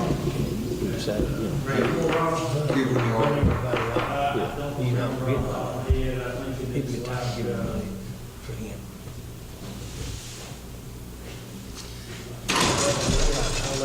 On in my spine. But, I just don't think it's right of him to. Okay. Well, I know back there when we were really seal coating a lot, we bought the small pea gravel. And I know you really had Turn it back into. 3/8. But the reason we bought it, you took less oil, Keep it off something that we have to give you. the gravel wasn't but $2 a cubic yard. Especially when you use it. When they have these. Well, it worked fine with that pea gravel. But, I like the other Terry one, said something, big he rock. said, you said about. But what I was looking at is the money price. Well, truck was popping over. Your rock was cheaper, you used about half the oil. But things on, but they said, like, guys were telling me there's a bunch of rock that they picked up and hauled back off the roads that they'd sealed at one time, and they stockpiled it in the yard over on Precinct 1, and they told me that's the rock that they wasted trying to seal cut it. So that's what our experience with textile, when we tried to start shooting some grade 5, it's hard to cook the grade 5 out without putting way too much rock in it. So you ended up with 2 courses of grade 5 rock out there, and you only needed 1. So you ended up sweeping a bunch off, topping it off. So That's where all that comes from. yeah, so 4 seems to, it's a lot easier to run through the chip river. And it also covers more than 3. 3 is probably the best for our roads. But it's way more expensive, isn't it? Yeah, it's a little more expensive and it takes more cubic yard for grade 3, which, you know, when you put it in a truck, the bigger rocks got more air slots in the one. Yep. So you don't get like much rock when you're trying to stack the side. You put it out about 1 cubic yard for 80 square yards for 3, and you put it out about 1 to 100, 1 cubic yard for 100 square yards for 4. Now, getting them to do it right is going to be a struggle on its own. If you do it right, you actually lose gaps in the rocks. So you don't have anything to cover.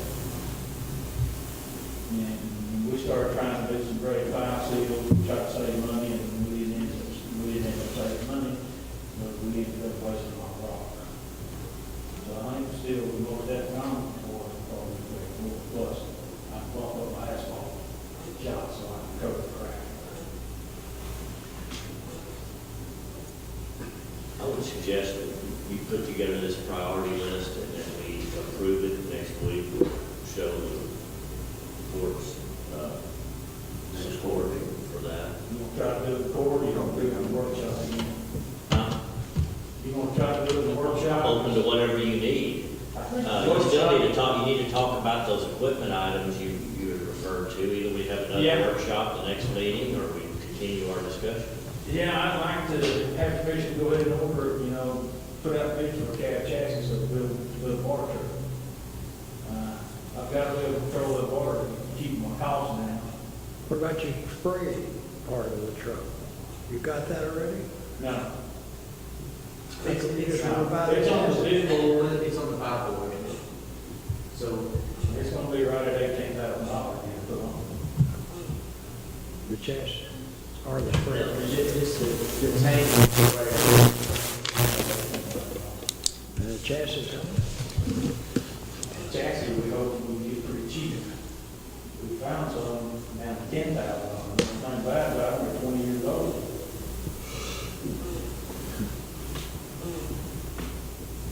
There's an old international. Allison transmission, they've been for a while. What are you doing with that 85 water truck I had? Oil truck. You made it into an old truck? Water truck. We made it into a water truck. Okay, still using it as a water truck? Okay. what about that chassis that the seal coat truck is on now? I mean, the tank's on it now, the heater and all that. I don't think you can salvage it. I don't think it'd be worth salvage. That chassis is no good. Which one is that? That yellow truck that they kept saying there's so much trouble with it, but they didn't say the truck. They were always talking about the heater and all the other stuff that was wrong with it. So I don't have a clue how it is. That was just a thought. The oil truck, are you gonna have trucks hauling it to that mobile tanker, or are you Yes. gonna just send it and get it? No, we're gonna have it. We're not sure yet. We may do it both ways. At first, we're probably gonna run out to the Ergon and pick up, 1,000 gallons at a time, that's where our super trailer holds, until we feel confident that we can shoot transport at a time. Then I'd like to start getting the transport brought out to the jobs. That's what I'd like to do. Well, we had the oil trucks, and we just went and picked them up and had them waiting as soon as they ran out of oil, we'd fill the tank up and we'd take off. But we used the tanker truck, transport truck, and that really worked well too. Yeah, if we can get the transport out there, it's probably that's gonna be the best way to do it. But we still got a problem, we gotta reload 7 trucks. For every distributor, every 1,000 gallons we shoot, we're gonna use about 6 or 7 truckloads of rock. We gotta reload all those trucks and I'm ready to go when we reload the distributor. Well, you gonna stockpile your gravel there close? Our gravel's already stockpiled in the yard. But you just gonna come back to the yard and get it, you're not gonna put it out to the job site. If we get our planning down, where we know which ones we're gonna seal, then we can strategically put our stockpiles. But until we get our planning down, we can't really do that. Yeah, well, I understand that, but I had places to stockpile. That really cut, because you just have a short trip back and forth. You can stay with that distributor truck. It'd be nice, but we gotta get our planning right to be able to do that. What else do you want to accomplish today? What do you want to push off to the next meeting? Do you want to have another interim All right, cab workshop? chassis. Y'all have a problem with advertising bids for a cab chassis? So we make more truck. Is this something that was this a part that was part of that original budget you had asked for Yeah, last year? we had put in there 28,500, and we were having problems finding one for 28,500. In fact, we were having problems finding water trucks available at all last year. At the time we were building. We're trying to get a little bit of a head start on it this year. The tank and the water system is gonna be right at $18,000. We buy one already made, put together, or we get a cab chassis. And right now, we're looking at water trucks, but they're still in the $40,000 to $50,000 range. That's with the sprayer, the tank, and everything. That's with everything on it, yes. Have you checked into the state to see what they got? They really don't even have any water trucks. I don't know, we didn't use them. We used slide-in tanks and went into our 10 yards. Okay. I wondered if they had contracted all that out now. Yeah, most of those contracted out there. Used to, you could get some pretty good old equipment. Wasn't more plumb out. We've looked at a couple, and I've got a couple people that's willing, you know, that was our problem before, we couldn't get anybody to bid on it. I've already got two people that's got on yard, yes, we would, you know, we'd like to bid this, so we was just waiting on y'all's approval to. But we could go either way, we could bid on the water truck, or we could bid on a cab chassis. Did you, get a hold of Ritchie Brothers, see if they had anything? I can look on their website. It's We- listed. You know, you always looked up stuff with me on that website all the time for me. What was that one that had those Blue. little spots on it? Well, is that Richard Williams? Well, I always had him, we bought our radar, we bought our Bonag, we bought our steel wheel packer, all that. Just have to keep looking. But you may have to buy a new one too. When does that sale up at Ritchie Brothers? March? There are line makers out there and see them. I knew You that. have to take that on the website. What do you need today? Permission to go out for bid? Yeah, I'd like to have permission to go out for bid, either for a water truck or for a cab chassis. Well, both of them. Then you can take a pick, put both of them.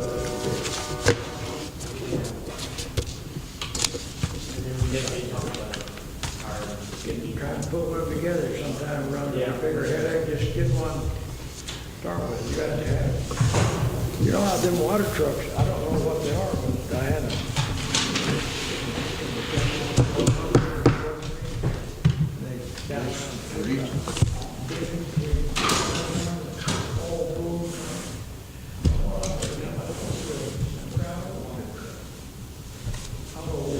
They're right, saltwater trucks.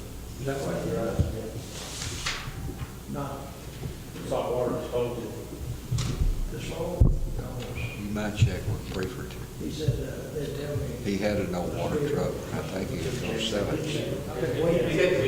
All right. You already checked. All right, so, yeah, that'd be fine. We could advertise for either water trucks, or we can advertise for both, cab chassis.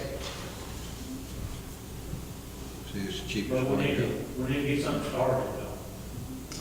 Can't wait until I'll then. make a motion, you wait on me to bid on both of them, put a bid out for both of them. Second. Now, how much are y'all I've got, willing, I need to get the clerk in here to work. I guess, how much are y'all willing to spend on the water truck? We'll see what the bid first, and then we can actually go look at it. Make a recommendation, Make a recommendation from that. We had 28.5 set up for the water truck before, and we were having problems getting one for 28.5. Okay, so the motion was to go out for bid on what? Water truck. Is that the same as the cab and chassis? No. Two different items. Two different items.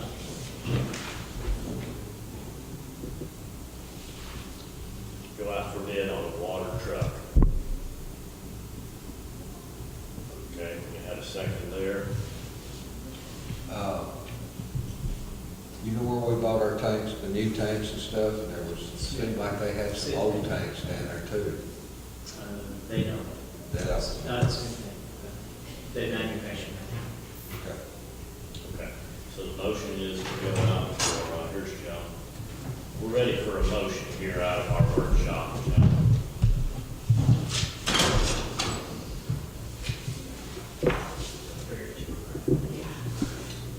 motion, Joan, is to give authorization to Roger to go out for bid on a water truck.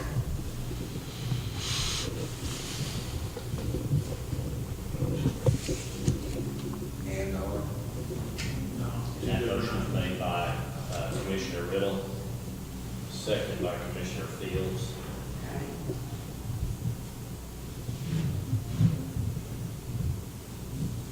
Roger, what else do you need today? Do we want to go out for bids for the cab chassis? Did we vote on that? I know we got the first, the motion and the second. We have not voted, no. Do that. All right, there's a motion and a second, we better get some votes here. All in favor of that motion to authorize Roger to get bid on a water truck, say aye. Opposed? All right. Now, we want to get bids on a cab chassis. I make a motion, we take the bids on the cab chassis. There's item number 2, motion to authorize Roger to go out for bid on a cab and chassis. second. All in favor, say aye. Opposed? Now, can I get approval to hire 2 employees? Talk about that. I don't think we should hire any employees until we learn how to utilize the employees we have. Every time I get out and see them, there's 2 or 3 men like fixing a soft spot. These 4 precincts that fix soft spots, they only had 4 men on a crew since 1912, whatever, I don't know, for how long. And now you'll see 6 or 8 men, and every time I see them, I got where I stop and watch them. And you've got 3 or 4 guys out in New Orleans East, or New Orleans East Hills. You got a grader on, and you got a backhoe, and you got 1 truck hauling stuff. You might have had 2. But anyway, and it's just, it's ridiculous to have people standing around. I mean, it's either bad planning, or we got too many men. I don't understand why every time I see it, over in 1905, I said, watch that, I watched them out there on 67. If we don't use these men and get them out of the office and go to work or whatever, I don't see why hire anymore. You might ought to contract that out if you can't supervise these people any better than you're doing. Well, usually we're digging multiple holes. We're not just doing one basement. Okay? We're doing multiple. So we've got a truck driver that's driving the truck hauling off material. We've got a truck driver bringing material in. We've got a grade hog digging the hole. And usually we have the backhoe having to place the material in the hole. Well, how in the world Then did you they have a do rover it? out there to roll it too. Well- Usually you're gonna take one of those guys and use it for a rover. If not, you know, with that, the maintainer or the grade hog operator can move on to the next hole. Or you move over to that factor and actually have to do about it for the heat. I don't know how in the world we did it. I wouldn't do it. If I had my material close, I only had 3 men fixing soft spots. And if I had it way out where I had to come to the yard to get material, and it was pretty simple. I started off with a load of empty dump truck and a full dump truck of material and a backhoe. We left. And they left. And then if I was way out, I'd have 3 dump trucks. And we'd take 2 loads of material. And we'd haul the stuff off and we'd do it. And we could do 3 or 4 soft spots a day. Yeah. And that's it, with 3 or 4 men. And I could see, everybody's sitting around waiting on a truck. Every time, it's the same problem. They're waiting on material. We should have more people hauling material. Well, I'm sure you should have. It was bad planning on somebody's part. Or run out of men. Run out of men. Let's shut down another operation. Well, okay, well, I'm just saying that they're not being utilized, I can't do it. I see the mechanics, 2 of them riding around. I know that you 2 guys got a Uber driver, but I guess they gotta go together. That's pretty ridiculous, 2 mechanics. We got 2 service trucks, and they go out. I see them leaving all the time. I followed them one day, they went to look at a motor grader. The other day, I never bothered to follow them. I said, why in the world are they driving to, I mean, it's just a waste of money. If you're not gonna get any better production out of your manpower, why add to that? Just, we should contract it out, get rid of some, you know. I'm thinking, I'm not gonna approve adding any men. I'm not gonna vote on it. I don't think that we should. That's all I got to say.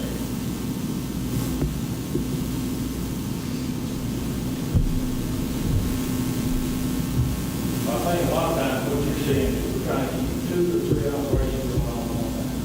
Okay? So yes, we may be a little short over here. And sometimes we got, just depending on what's going on, we got a whole year, put on another crew in the same day. And sometimes it doesn't work as good. It doesn't. And, you know, you get where, if you got 13 guys working for you, there's a big chance you got one of them or 2 of them sick. So that kind of shuts down an operation sometimes. But you don't have enough people to put, you know, 4 people on the crew over here, 3 or 4 people on this crew, 3 or 4 people on this crew, and another crew. Okay? And all of a sudden, yeah, one crew gets a little bigger over time. Wait a minute. You're there, you put them out pothole fast. Let's just like last Monday, the meeting, or not this Monday, 2 weeks ago. You said you come into the meeting, you said you had 2 side cutters working. Yeah. Or 2 side cutters out of Old Road Church. Those things didn't move until Friday. Nobody was working on it. You planned on it, but they didn't work. One of the guys was on vacation, the other one's got sick or something. So, I mean, what you plan on doing, but there's, you know, and of course, I think it's ridiculous that you and Philip always together, that y'all are not separated. Everybody in the county thinks that. All the hands think it. And I think it too. I think it's ridiculous that we gotta have a driver. And then I think it's ridiculous 2 mechanics driving a service truck around. If we had 2 breakdowns, they could do it, but that's not, I'm not there every day. I can't do that, but that's just it. And for us to spend more money, I'm opposed to it. So, 9 more minutes.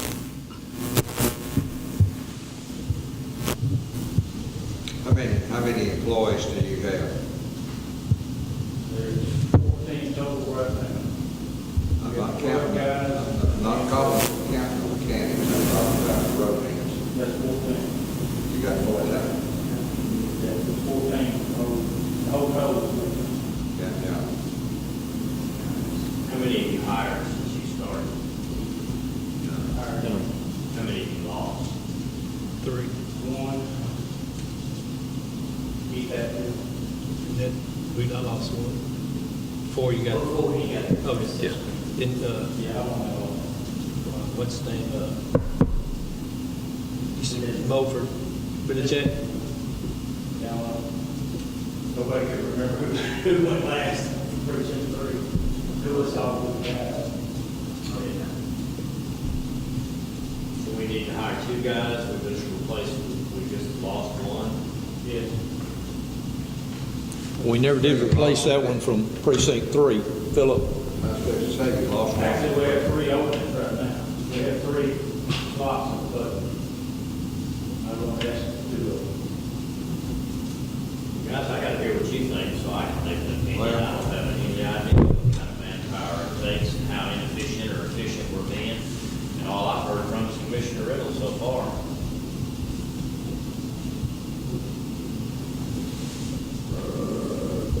Well, the time that I've seen them out doing stuff, patching and stuff like this, I thought they did a good job. Biggest thing, we just had more holes out there and we could get patched.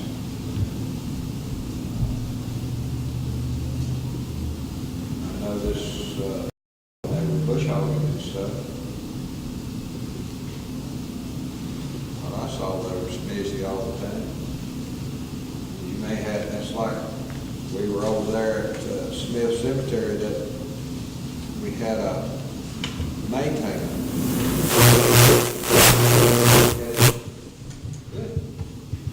We had to send, who was we sent Kilgore to pick up a part because something broke on the machine. We had 3 or 4 sitting around there, we just couldn't shut everything down. But we got out and we did something, but, you know, sometimes it may be where you're not doing anything because something's broke or you're trying to get something done or this or that, I don't know. But, one time I've seen them, I haven't seen any problems with people not working. Well, in the absence of a motion, we're not gonna do anything. You don't think the time's right, no motion? Well, I think he's got to have more than what he's got right now, and I'll make a motion Motion to do what? to let him hire 2 more people. A motion by Commissioner Fields. I'll second it. Are we gonna sit in on, help with hiring? That was my question I was fixing to ask. Are we gonna sit in with them to hire? I think you could probably reword your motion any way you want. If y'all just let us know, I'd like to sit in on, you know. Y'all too? Y'all say that all? Let them too. Could you do with 1 employee for now?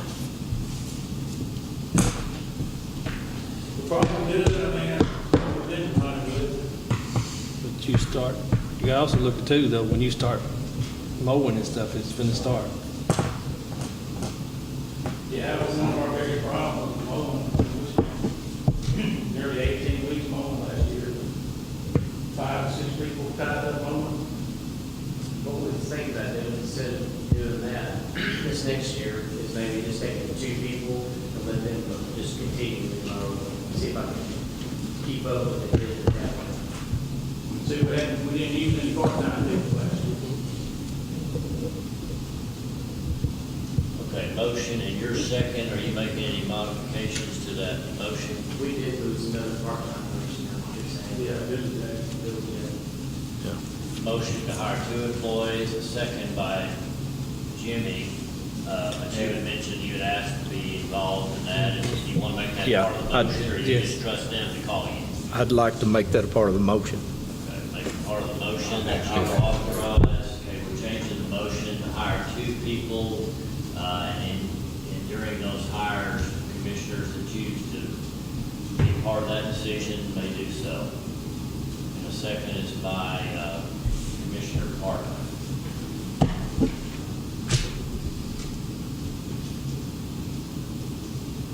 Got that, Joan? All in favor, Right, say approval to hire 2 new employees. All commissioners can sit in on the interviews. Is that? Yeah. In other words, they're just saying, we want to be part of that hire decision. All right, all in favor, say aye. Aye. I'm gonna vote no, just to be contrary. I guess that's 3-2.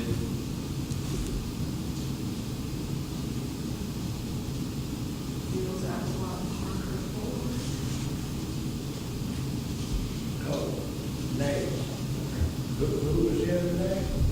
I only, Me, you said no? yeah. Not that I know anything about what I'm voting on, but I think the guys that know about it, have made that decision, and if they can be an integral part of that hire, so be it. So I have 3 for, 2 against. Yeah. Was there anything else, Roger, today? Not on my notes. The soil, rent the soil compactor. Yes. Yeah, if we're gonna rent it, we need to go ahead and get started, get drilling with it. Okay. What do you want? Now, when you look at renting, or when you look at purchasing it, the nice rent it for a year to see how good it'll do for us. Maybe we'll use it as much as I think we'll use it. Then maybe we can go into a lease purchase agreement, but the lease is pretty high.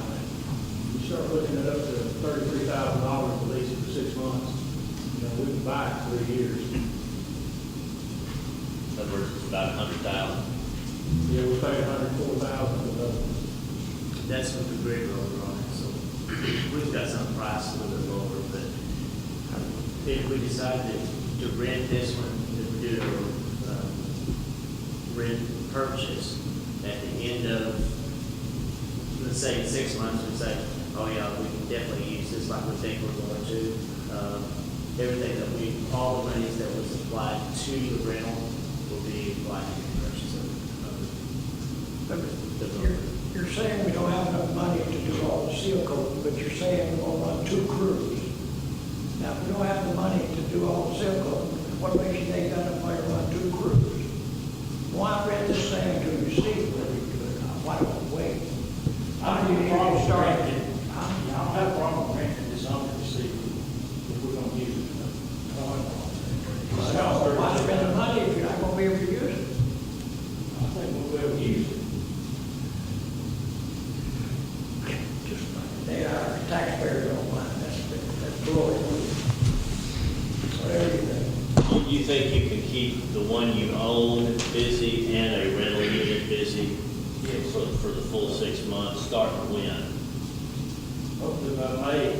May. And you need to be getting on this right now if you're gonna rent. September is just 5 months, you can't seal coat past September.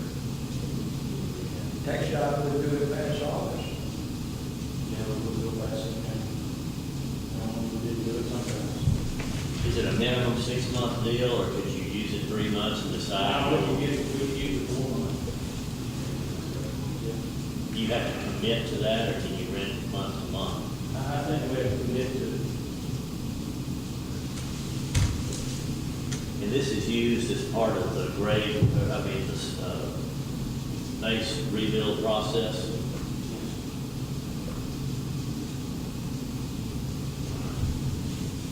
All right, if you're interested in allowing Roger to rent this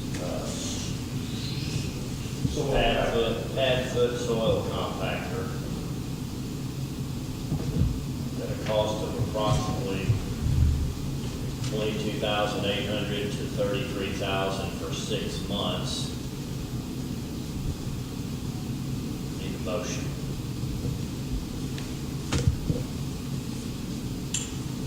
Make that motion.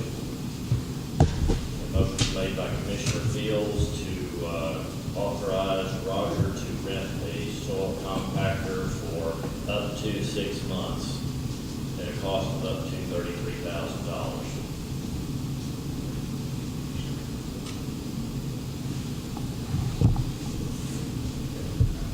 Any seconds? If not, any alternatives?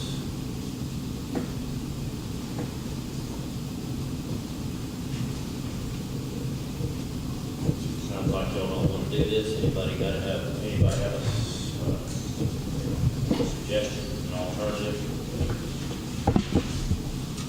I would just like to see how, we do it with this we got, and then, how far, we can do, and then we could try to get one. I'd like to see how it progresses. In other words, postpone this decision until next year or mid-season or what? Wait and see how it does this summer.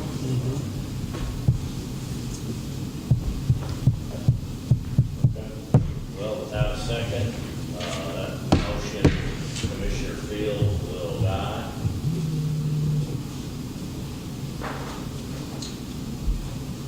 Anything else today?